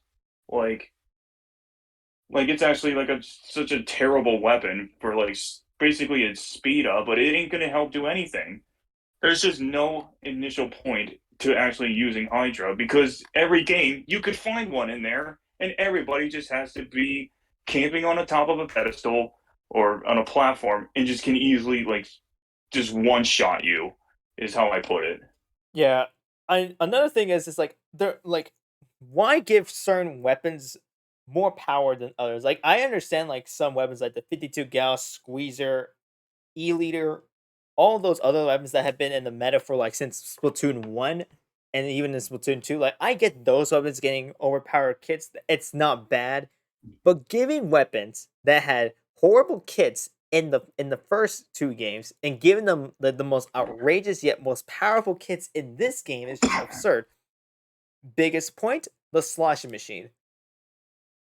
Now I Nint- remember that a lot of people were anticipating. Yeah, sloshing machine is still the most stupid and broken meta weapon in the entirety of Anarchy I because feel it like can two yeah. shot you and possibly one hit direct kill you if you're in its range. Like, why is it even here? Get rid of it or nerf it to the ground. It needs to be nerfed. But yet you guys like just did the impossible and nerfed the Tenta missiles. But guess what? You only nerfed its special points by 10. That doesn't do anything. You basically just made it so it could take a little longer to actually get it, but it's still stupidly broken. Like, don't fix the specials, tune the weapon for God's sake. Like, it's not hard to tune a weapon, like, at all. Just fix it and actually make it somewhat balanced so that way other people can have different selection of weapons that could be a new meta, but also not be so stupidly overtaken and ranked. Because it just makes the game unfair. And yeah, and it's funny to think that the people who think like the new players and even some players since was into, the more like they say like certain weapons are not are like overpowered. I just say silently say in my mind, you have no idea what kind of shit we had to deal with in Splatoon 1. Because in Splatoon 1, those are some of the most broken kits ever. But at least there was more broken kits in there, so that if everyone run those broken kits, that would be one funny matchup, and it would be a lot of fun to have broken weapons. In this game, it's more like here's the four most broken weapons, and you're probably gonna see these suckers a lot in the meta. It's the same issue that happened in Splatoon 2, like even day one, week one. It just every ranked lobby just had the Tri-Slosher. Tri-Slosher had Burst Bomb and Ink Armor, and it was a very good turfing weapon. Guess what Which I that get. is? Everybody, which I will say this though, everybody did hate the blasters because Ink Armor was probably the most overprotective like special in the game, which it was definitely the perfect counter. And I always wanted that to happen. But guess what? They made it even more overpowered in Splatoon 3. Why? Because Because there's no Ink Armor. And and why is to that a thing? It's worse than that. Like it's and every yeah, game is what pisses me off is every single game I find, there's always going to be a custom range blaster that I cannot stand for any reason why it's here. Like why is it every game I can find probably one, maybe two, or how about a whole team of them? and it just makes it nearly impossible to kill them because they jump because it makes it nearly impossible because they'll always run goddamn intensify action, making it nearly harder to actually even get them because they just jump all the time. But the game shouldn't even do that at all. Like, I don't know what else much to say about the blasters. They suck. Like, I cannot play a ranked match against a blaster because they outrange you because of the potential one shot or the two shot if they hit you from the side. It doesn't allow it to happen that way. This weapon is the worst kit out of anything in Splatoon's history that needs to be nerfed to the goddamn ground and put it in a shallow grave. Hard. Yeah, yeah, and even I find it funny to think that people think I because I was on it's just because this is a thing on Twitter and apparently Twitter has a lot of shit here.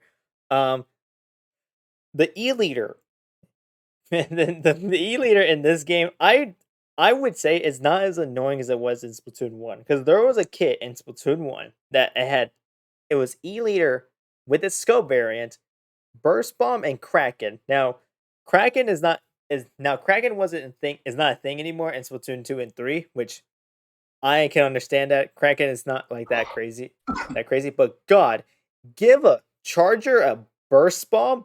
That is singly the worst idea Nintendo would ever put, and that's because that sucker, because of the burst bomb, and if you have say damage up, that sucker continually burst bomb, tap shot, you're dead. And basically, like, what is it with your intentions to give both of the E leaders the same kit, especially the Chargers? Which I'm not even going to go into detail about the Chargers because they should have been smarter giving it ink vac with splat bombs. You should have been far better than doing that instead. Well, I feel like I don't I understand feel why it's hard. no, like I feel like even the normal chargers, like they get that weird treatment that's like their kids are good, the kids are good, their other kids are like questionably, they're like, oh, they're questionable. It's always like the one like their normal kids like almost the best or even their scope variant. It's just like why give the chargers like some of their best kits on their base things and then give them the worst kits with their other variants. It's just like why? You can perfect these weapons and even like other weapons like rollers, ink brushes, even the tri-stringer, the stringers, the spatanas, the shooters, the blasters. Like like if you want to make sure like the meta of Splatoon 3 is like good or something like that, make sure like you give every single weapon, like every single weapon class at least like one overpowered weapon or one overpowered kit. That way, you can see variety. So, like, if someone's like a blaster main and they have like a weird fetish with like I don't know, like Luna Blaster or Rapid Blaster, they'll run the weapon that has the best kit. Same thing with chargers. If they're an E leader person, they'll run with the best E leader. If they're a shooter person, they'll run with the best splatter shot or junior or pro or jet sculpture or anything. It's just don't limit the weapons. Don't limit every weapon to its best kit, and then have someone have the worst kit. Because like, God, I don't know what happened to Tri Slosher in 3. They destroyed it in oblivion. Like I I mean, almost yeah, feel, granted, I still see people still use it, but it's but not yeah, even like that bad of a weapon anymore. I it mean, was it like could still be useful, it but in can still two, it was be. overpowered. But they nerfed it because of the damage. They nerfed it because of the damage, and you didn't see it much anymore in Splatoon 2 because they nerfed the damage and they nerfed the radius of it. And that's fine. They nerfed the weapon itself. They didn't nerf. I'm glad that. I hope they just nerf the weapons themselves and don't like nerf the specials and subs because that's like the wrong way to do it. Because if you nerf the subs and specials, you're basically affecting the other weapons that could like that need it. And basically, even with nerfing the specials like points to earn, it's not going to change how the weapon performs. It just may take longer, like I said, but it still is not going to change anything at all. Especially on weapons that have like the most like painting potential. Because like I saw that the reflex got 10 points. I'm like, really? Just 10 points? You do realize that this sucker Same with spits out. like the flingser roller, which granted, in case you guys don't know, I love using the flingser roller, and it's one of my favorite rollers of all time. But But changing this it up with just the tenta missiles doesn't mean a thing yeah, at it's just all. yeah, that's like why? It's barely a change. That's like that's like if you're trying to put like like an ounce of water into a bottle of water. And it's like, oh yeah, there's a difference, but there's not much of a difference. It's still gonna be like a bottle of water. Like But guess what? It doesn't do anything. The weapon's still pretty good. I mean, granted, I don't know if they even changed anything through the game's development cycle. I mean, they probably did, but it doesn't look anything different. But still, there's nothing wrong about why it's like not, nerfs. I mean, if they nerf it, I'll be disappointed because it's literally probably my favorite roller. But it's still like a great weapon to have. You don't see it much because nobody doesn't really use it much, but it's still good. But at the same time, just why would you nerf the Tenta missiles, but don't give us a sneak preview of how you're going to nerf the weapons? You didn't change the damage on any of them that only got nerfed by Tenta missiles or anything. I mean, you also technically fixed Ultra Stamp, which again, I kind of don't really know the full story about what they really changed with Ultra Stamp, but you I basically had fixed the yeah. glitches on it.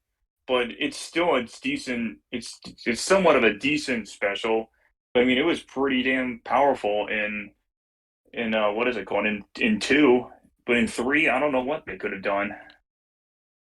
Yeah, I don't know what the heck they did to Ultra Stamp in 3 between 2 and 3 cuz like Stamp was I would not say that Stamp was overpowered. It was a viable special in Splatoon 2 for sure, but like god, they when the game Splatoon 3 came out, oh my god, Ultra Stamp was just like you basically had almost not special unless like you're like like a good aim and you were able to like angle the Ultra Stamp to the best of your ability. Then yeah, I understand that the Ultra Stamp may be good, but god, it's like basically you don't have a special.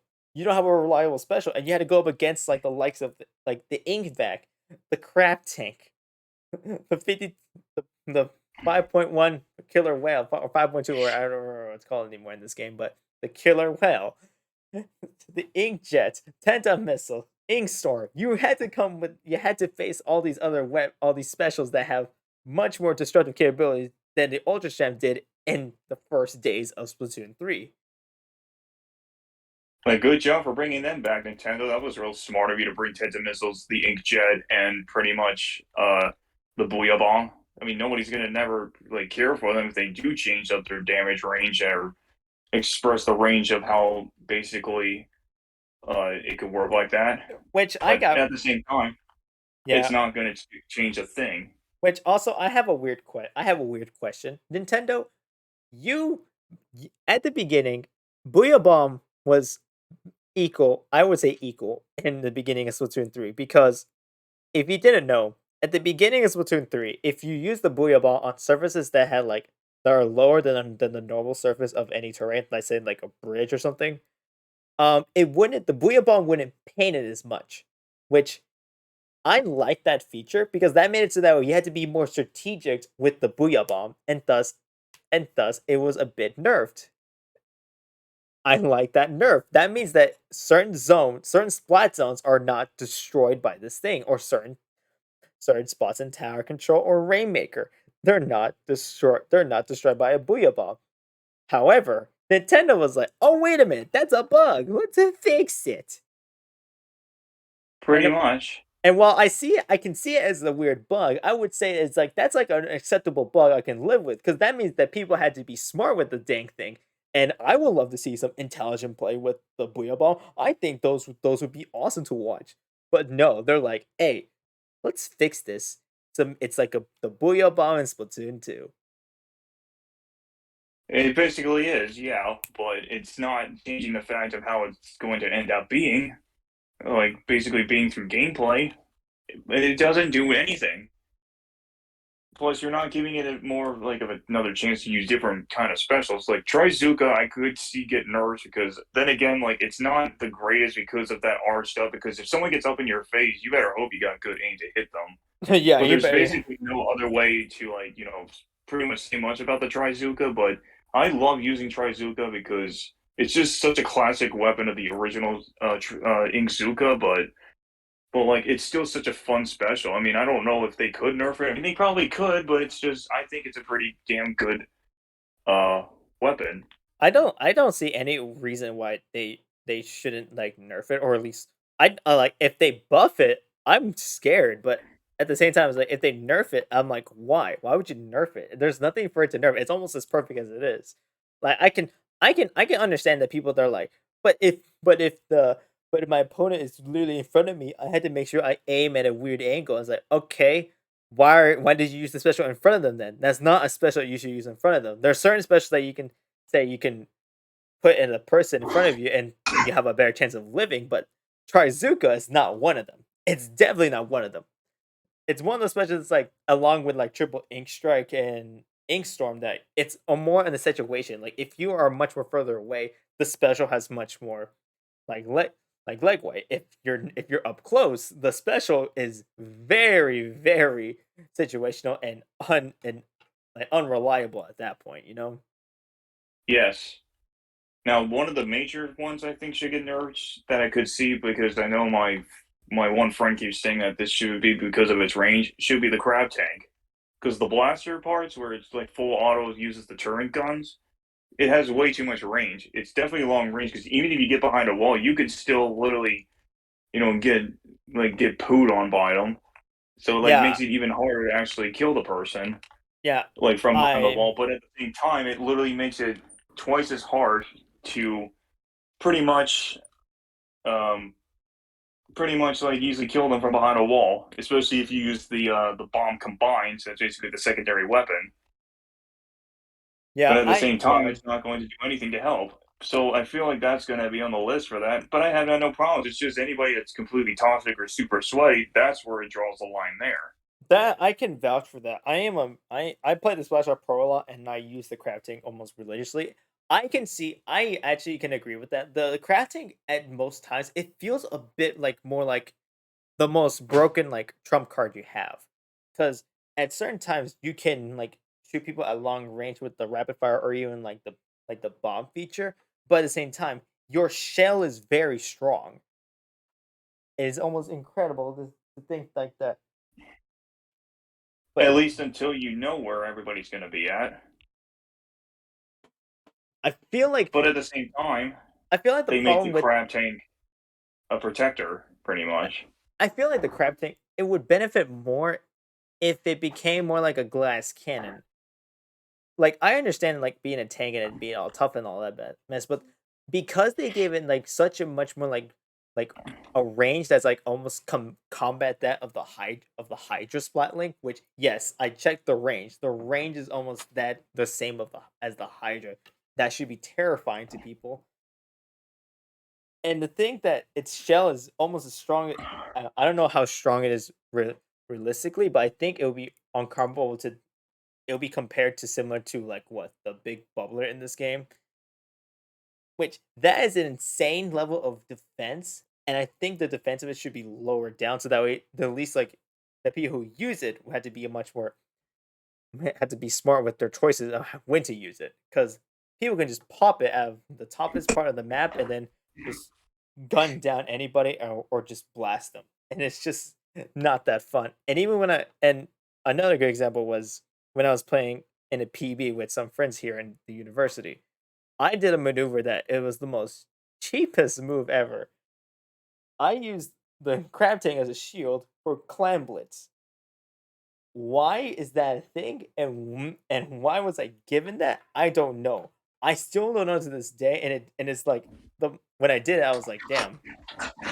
I feel both disgusted, but this is hilarious. But God, it's not that fun for others to do.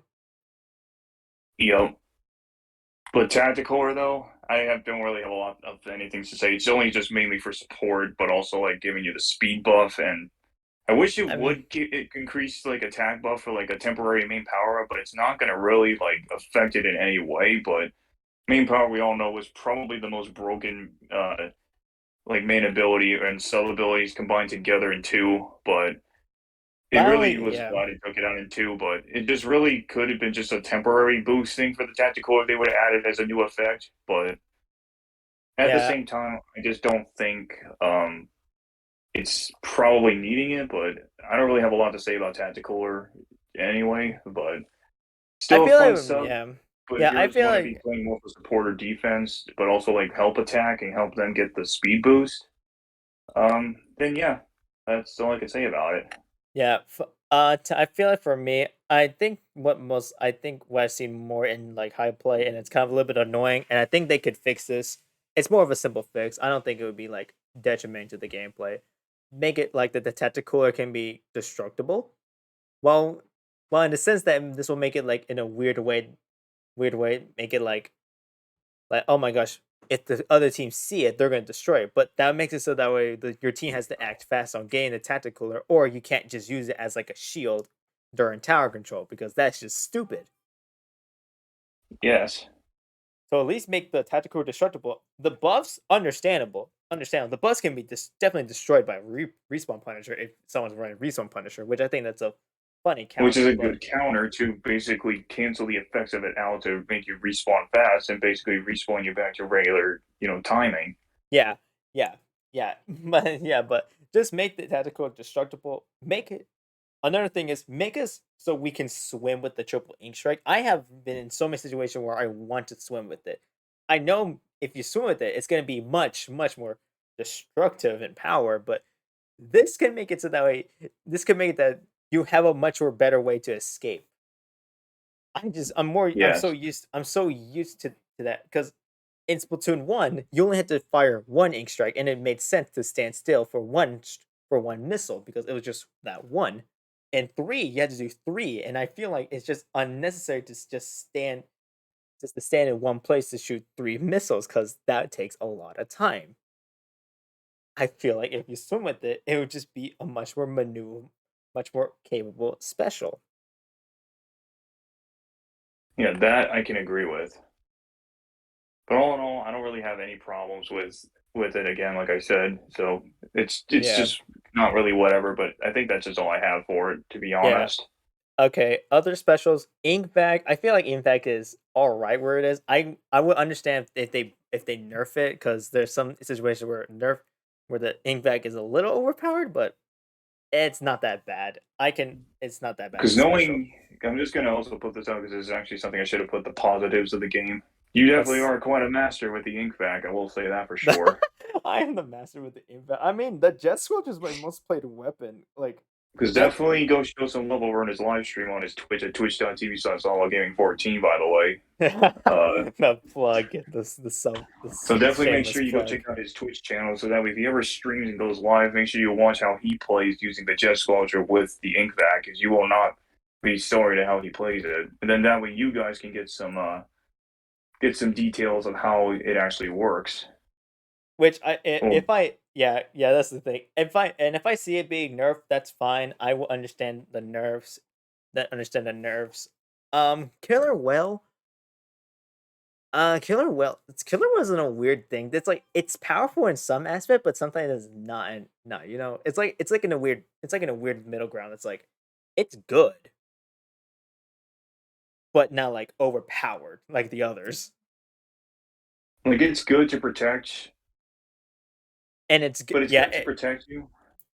it's good to protect it and good for like ambushing like a certain like zones or tower control or even Rainmaker and Clan Blitz, which that in those situations those special those are were made for it.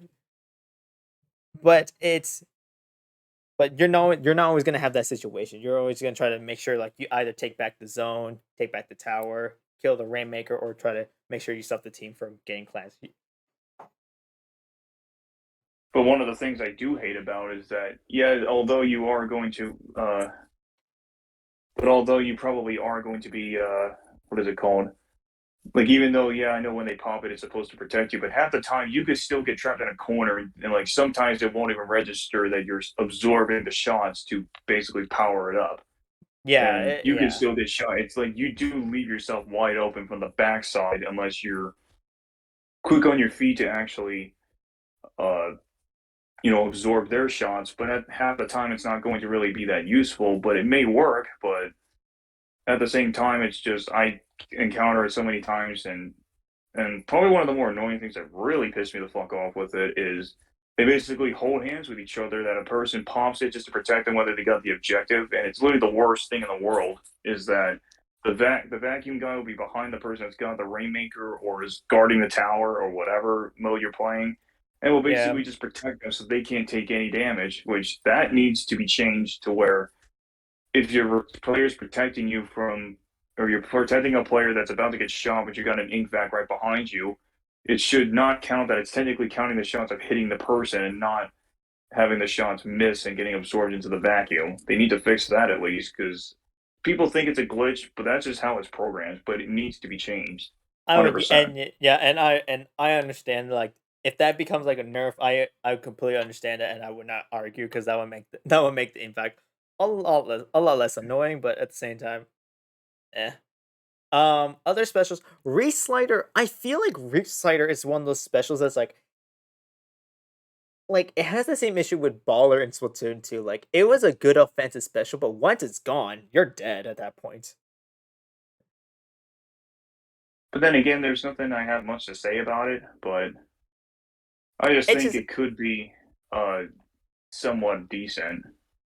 like it is good. It is a decent special, but like I feel like where it's more on the I feel like it's more on the weapons that have it because the Reslider has the weirdest weapons like Tetra Dualies, Aerospray, which I don't understand why they gave it to Tetra Dualies. Why give it to the most offensive dually set in the world and give it to give it to have a special that's just almost as offensive as the weapon itself. You're just making that thing like of- like the most attack ready weapon ever in the game. Yeah, definitely. So I feel like the Reslider is okay. It just depends on where the weapon is. Because if it's on a support weapon, I can understand like the support weapon going in with the Reslider being offensive for once, and then going back to help with the team, which makes it much more have a much more unique strategy, and I can understand that. Yeah, definitely. Big Bubbler. Okay, initially I thought Big Butler was gonna be a bit of a broken special, but the more I play it more play online and stuff like that, I feel like Big Bubbler is just in the weird area of like it's just powerful enough to not make it too annoying. That's how I feel Yeah. about it. That's how I feel about it. What about you? Yeah, I got my differences with Reef Slider. I just use it here and there. So it's What not about bad. Big Bubbler? I meant for Big Bubbler, not Reef Slider. Okay, I will say one thing about the bubbler. It's meta for tower control. 100% Oh, the meta. 100%, 100%. No arguments there. It's literally the meta. It's Because if you have two people that have the bubbler and you get on the tower, put one person to pop it and then try to ride it out before it explodes, then get the other person to jump up the tower, and then um, basically like that, they pop the other one, the tower still keeps going, and you can stack it infinitely. Probably, well, maybe not infinitely, but pretty much up until you actually get the KO. Because literally in my last run, that basically it like basically makes KOs twice as easy to get. In my last run of doing a series, I got quite a great team of randos with two juniors, which is myself and another and one. pretty much had me with another junior, and we both were stacking bubbles onto the tower. And literally, it was literally probably the most quickest match I've ever played in under 30 seconds of getting KOs. And then just getting Yeah, wipeouts after wipeouts. So it's literally just basically a message to Nintendo saying that Bubbler should be reducing the time that it needs to stay and pretty much also take more hits. that that or be much more ink expensive to pop. Because if But it's yeah, more yeah, but because yeah, if it's more expensive to get to pop it, then it will have an incentive that you won't not many players will get big bulbers fast. And don't put it on weapons that are literally the are literally like I don't know, like the reflux like painting potential. That just makes it much more annoying. yeah, definitely. What's But other what's other specials that we haven't taled about? Because we talked about the ones in Splatoon 2. well, Tens and Missiles, we already know it was already nerfed and pretty much was already a returning special in Splatoon 2, and probably Yeah. still the most annoying one. But because if you have like a whole almost three people putting missiles, it does get quite tedious and annoying. What specials So, are not we much to say about the missiles because we've already seen that in 2. Yeah, what specials are we missing anyway? That's my question. Well, we have Inkjet, but that's also another returning one, but it's not like, anything too special because I'm not that good with it. So Yeah. all in all, I don't really have a lot to say about the Jet either. I mean, it's Oh, just not my favorite special, but it's somewhat okay. oh, we forgot one. How did we forget this one? Well, it makes sense if you think about it, because not many people run this special because there's not that many weapons with this special. Zipcaster. Oh, don't even get me started with that special. It's probably the most toxic special they've ever added, like in the entirety of the game's Giving it history. to, like, I understand giving it to Autobrush, because Autobrush is like almost the perfect weapon for the Zipcaster to have, and dare I say even the Luna Blaster. But God, the Zipcaster is just insane. Being able to stick to any or any surface that is reachable is insane. This makes it so that way maps with like humongous like pillars or like walls are like just like death, or just like a death trap for any player who isn't a Zipcaster, and there's a Zipcaster on the other team. That's like not a fun time to be in.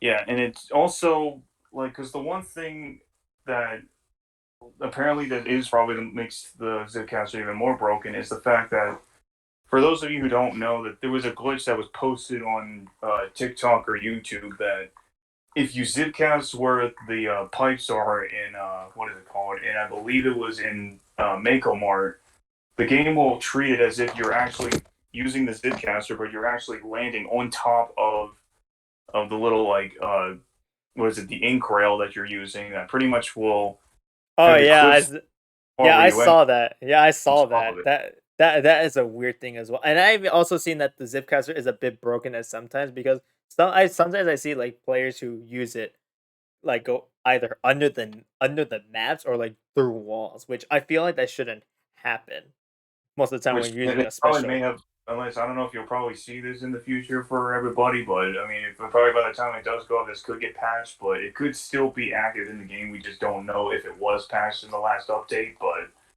That's to the me, thing. it still exists somewhere in the game.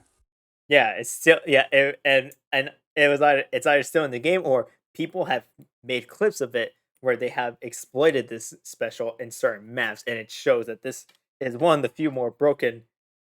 Not say like broken like as an OP, more like game, like kind of like it can break the game breaking special ever in this game.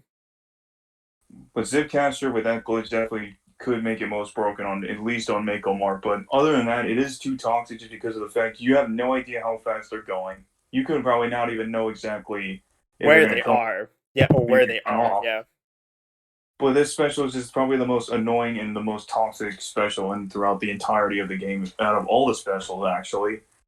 And could I think they could nerf like how far you can basically use the grappler part of it to stick to services for a limited time? I mean, it's possible because you can barely hit the person, which they should reduce the radius of it, but also like make the time even go somewhat faster so you can actually maybe kill them quicker. But I don't know, just I guess reduce the movement speed. I mean, they could, but who knows what they could do to that special. But Who all in all, I knows? just Who knows what kind of nerfs or buffs they'll do to that special? But at the same time, it's like we'll just have to see. Honestly, but all in all, it's just incredibly annoying and extremely toxic in ranked mode at least. I looked over the list of specials on a website. We also forgot another one, and this is the last one. I checked the other ones. It's like the rest are either the Splatoon 2 specials that we talked about, or the specials that we talked about before in Splatoon 3. Um, the Wave Breaker. Now I can understand a lot of people have mixed reviews about the Wave Breaker, Okay, which yeah. To me, defense. okay. I'll let you go first with your opinion on the Wave Breaker. You go ahead. Yeah, I'm actually like kind of neutral about like it's right in the middle. Like I don't really like it. I do use it, but I don't really dislike it because it is good for strategies. But the radius of it just gets really annoying if you don't jump at the right time to dodge the echolocator waves. Basically, Yeah, like that. the problem. Like, I think that's just why it's making me not want to keep using Wave Breaker. But of all the weapons to put it on it, why did it have to be the Squelchers? I mean, the Squelchers, yeah, had Ink Cloud, but the Cloud really is like probably what gave the Squelchers like its time to shine. It should have been at least probably a decent, good weapon if it had a better special instead of using what's it called? Instead of actually using I'm trying to think. Instead of actually using, you know, what's it called? That particular, kit in it. Yeah, yeah, yeah. I've seen the Wavebreaker a lot because I play it a lot when I do the Squelchers and heavy spotling.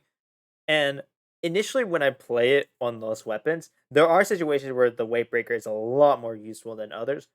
But at the same time, I don't think the weight breaker is that crazy. Yes, it can get crazy on tower control if someone places on the tower, but at the same time, it's like it doesn't make it like overpowered. It's just that it's only weird in that situation because the tower sometimes it's like the highest point and sometimes it's the lowest point, and so it changes very based on where the tower is, and that can get a little confusing. But everywhere else, the weight breaker is fine. It's a fine special. I can see it either getting buffs or nerfs in either direction, and I would understand those fixes because that make it so that way it's our they'll make the weight breaker a bit better or a bit worse, but I wouldn't complain because sometimes I feel like the weight breaker is a bit broken here and there with some of its waves because the radius is confusing sometimes. Yeah, I mean, um, it's not like a good weapon, but it's not bad for a special. But it's like actually in a good spot. I mean, yeah, you'll probably see it frequently, but it's in a good spot because you'll probably maybe only see like one person ever use Wave Breaker. Unless there's two, then it does really get annoying. But But it's yeah, like probably but the like most balanced. it's kind of balanced and like and I feel like if it's in the meta I would not be mad at it because like it's kind of in a normal it's kind of in a perfect place for it to be a balanced weapon in the meta. Yeah. Yeah. Okay, what are we missing? Well, I don't need to talk about the ink cloud because it's basically just a cloud of ink, but nobody doesn't really use it that much in three than they did in two. Not anymore. Inkjet. Apparently, according to people who made inkjet weapons in Splatoon 2, they've nerfed this bad boy in 3. I don't know how, but apparently they nerfed it, which is Yeah, I mean, which is interesting. yeah, it's decent, but it's not like a bad thing in a way, but Yeah. could Tell be me most decent. anything else though? I feel like we gone over everything that we dislike about Splatoon 3. Like, Well, just don't the problems that needs to be addressed like right away for the yeah, game. Hope within season two of the games, like you know, or the future cycle seasons because they beyond. need to fix those main things I mentioned about the comm errors and what is it? The comm errors Like and and RNG of most things in this game. like the gotcha things. They need to also tweak out tricolor battles and Splatfest like soon, which I know they said we'll do it in December because I think we're gonna probably get a Christmas Splatfest. But I would Most say likely.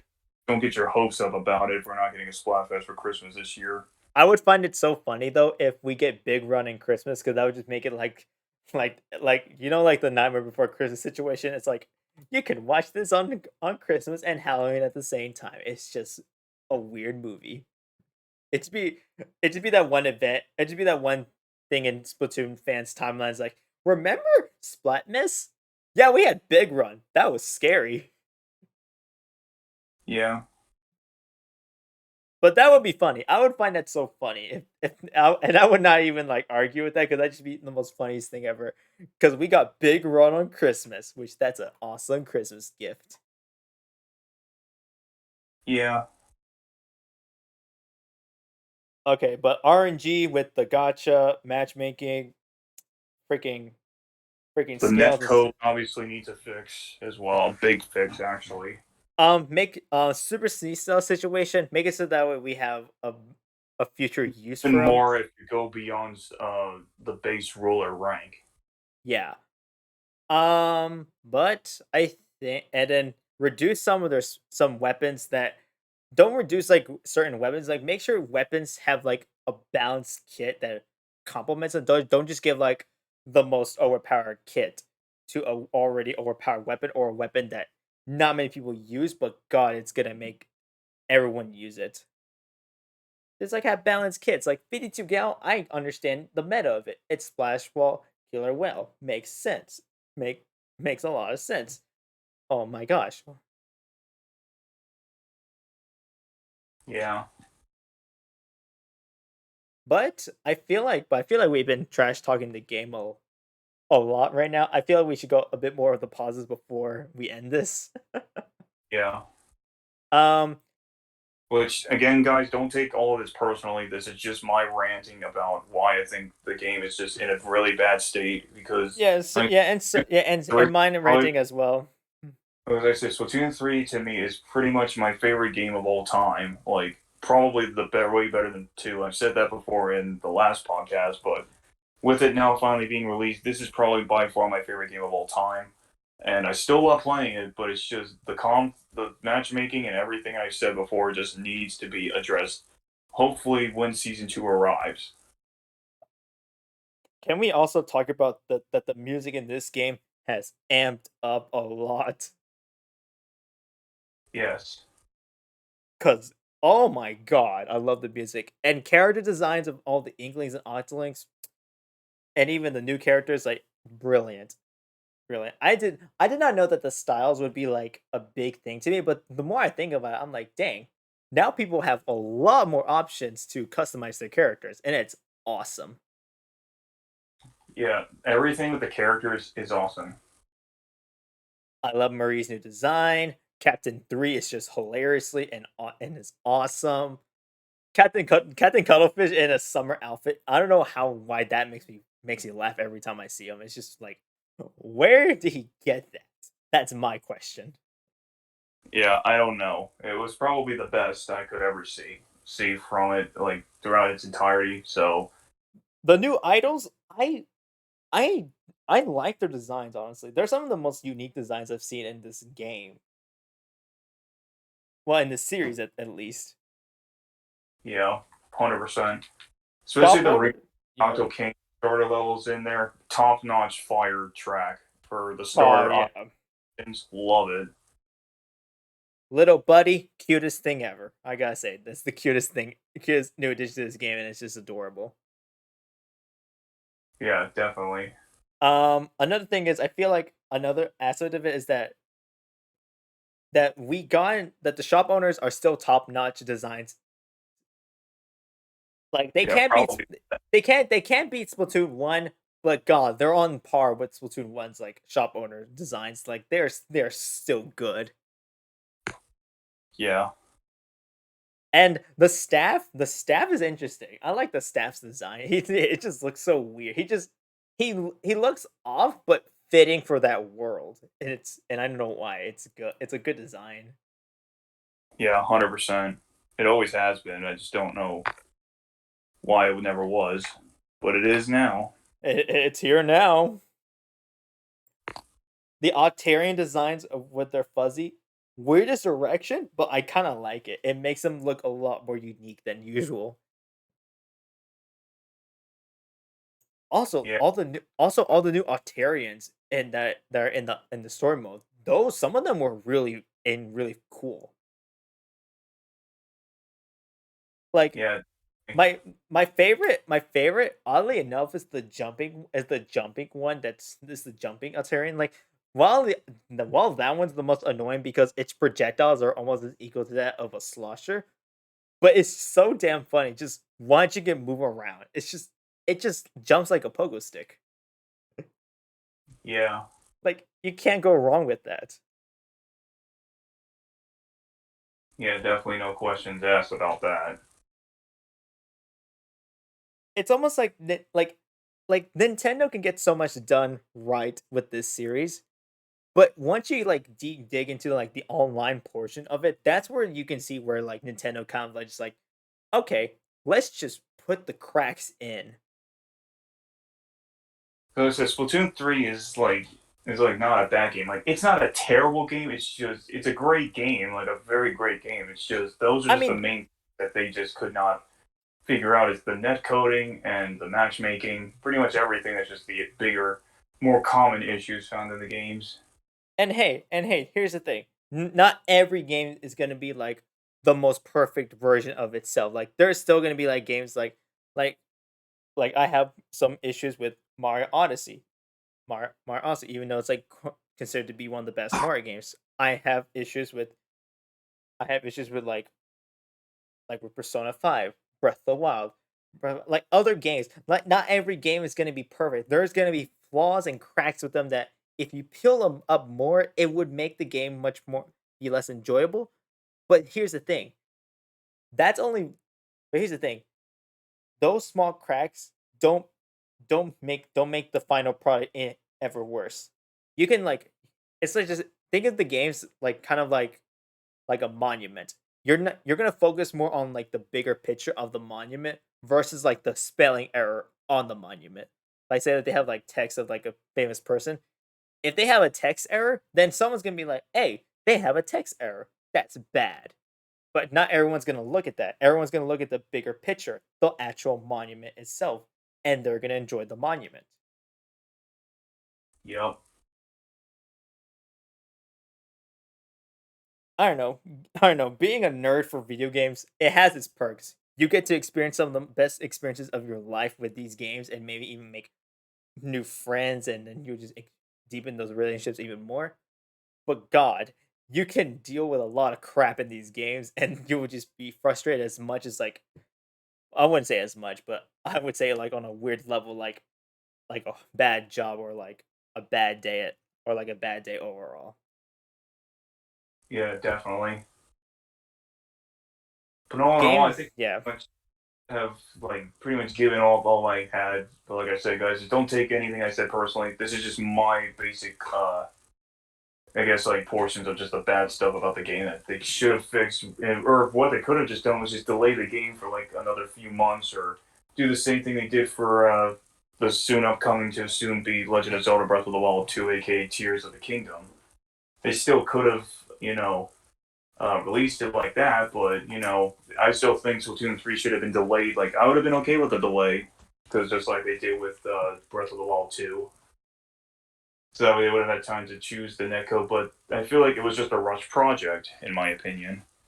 Not as I would say it's not as rushed as Splatoon 1 and 2, but at the same time it's like it still feels a bit rushed in some places because they had to make because like if you think of it this way, think of the time between Splatoon 2 versus Splatoon 2 Octo expansion versus that from Octo expansion to Splatoon 3. That's a 4-year gap. And while they spent a lot of time to make sure that Splatsville looks great, new character designs, the idols, especially the story mode after the final fest. But at the same time, it's like they could spend so much more on the on the other stuff that made like that can make these games much or better. Yeah, 100%. But again, this is something they should have learned in the beginning, but it is what It's it is with this game. it is what it is what it is. We got Splatoon 3 and either we're going to love it or we're going to hate it But again, or this is a we're guy's going to do opinion, both. up to you. Yeah, up to yeah. But I feel like we got everything, right? Yeah, I think so. I mean, I Dude, don't know what else to say to them, but it's just my message to you, Squid Research Lab, Nintendo: do the right thing, fix the matchmaking like as promised, and then we'll talk about how the game could be. and then and yeah, yeah, and please don't make please make the DLC at least like enjoyable like Octopath did because here's the thing. You guys did the wrong move of setting yourselves high expectations with Octo expansion, and now we're expecting that same kind of quality, but except better for this DLC. You guys just set it for like the worst trap ever. But Which, but we which will never know probably till next year or whenever that'll be for next or year of when the or DLC. whatever. Yeah, yeah. But I will give credit where credit is due, Nintendo. You do make some of the most high expectations met with your other series. Just bring that same quality you do with the other series, and I think you should be fine with the DLC for Splatoon 3. Yeah, 100. Yeah, the game's still the best, but it's just don't ruin the series if you can't fix a net code. And also, can I just say this right now? Don't do what don't do what other shooting games are doing and just release like a new one every so often. Like, it will save the franchise a little bit here and there, but give it a just like give it a rest so that way people can say like, "Oh my gosh, the new one's coming out soon." So that way you have much more development time. It's okay Yeah, to take just it's don't okay. rush the project. Like, just put out a message and don't be afraid to say that we need to delay the game. But if you have to delay the DLC, do that too. I will be perfectly okay if you delay the DLC pack. Yeah. I mean, some of the diehard fans won't really like it, but they need to be, but they need to understand that they need to make the DLC not broken, but also nearly polished and perfect. So it's not a and guarantee. and very fun.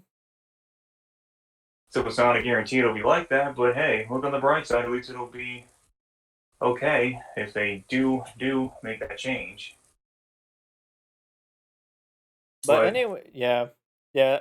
Let's just hope the DLC is good. other than that, I don't really have much to really say about the game anymore. I think that's all I have to pretty much say. Did you get it out of your system? Honestly, yeah, I do feel a little bit better with it. I mean, I don't really There, have to really like say much for it, but just there you go. understand of the game, just maybe not like in its prime because there's nothing much to do in season one since it's nearly ending in a couple weeks. But hope Yeah. you guys have a great time with the Splatfest coming up, and just try to keep maintaining as long as you can with all the glitching and everything, and try not to flip out. Is all I can say. Also, if I release this podcast with video, because I might put over like with Splatoon footage or something like that. If I Well, release this, if I like fun release this, because you yeah, need to get the calm errors and definitely show what is in the background, why this keeps happening. yeah. No, I'll probably just Or have like a normal compilation of gameplay. a calm error, whether it's in the firing range lobby or in mid game from anything. I'll try to make sure I can edit it out, but don't expect this video to be like kind of like dated because if you remember last time, it did take me a little while to make sure the other one because I had to find the missing footage, which that was not fun. But anyway, I hope you guys enjoyed this podcast. I have no idea when we're gonna do the next one. Probably we're gonna do that when like I don't know, like the DLC comes out and we finish the DLC.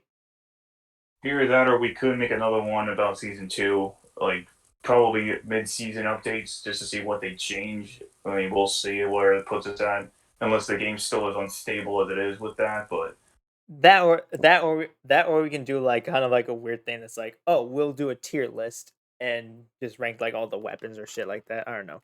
We'll do something. We'll plan it. yeah, indeed. But anyway, guys, I hope you enjoyed the podcast. We'll see you in the next one. Yep. And subscribe if you enjoyed it. I have nothing else to say. I'm horrible at outros. Bye. Yeah. Later, guys.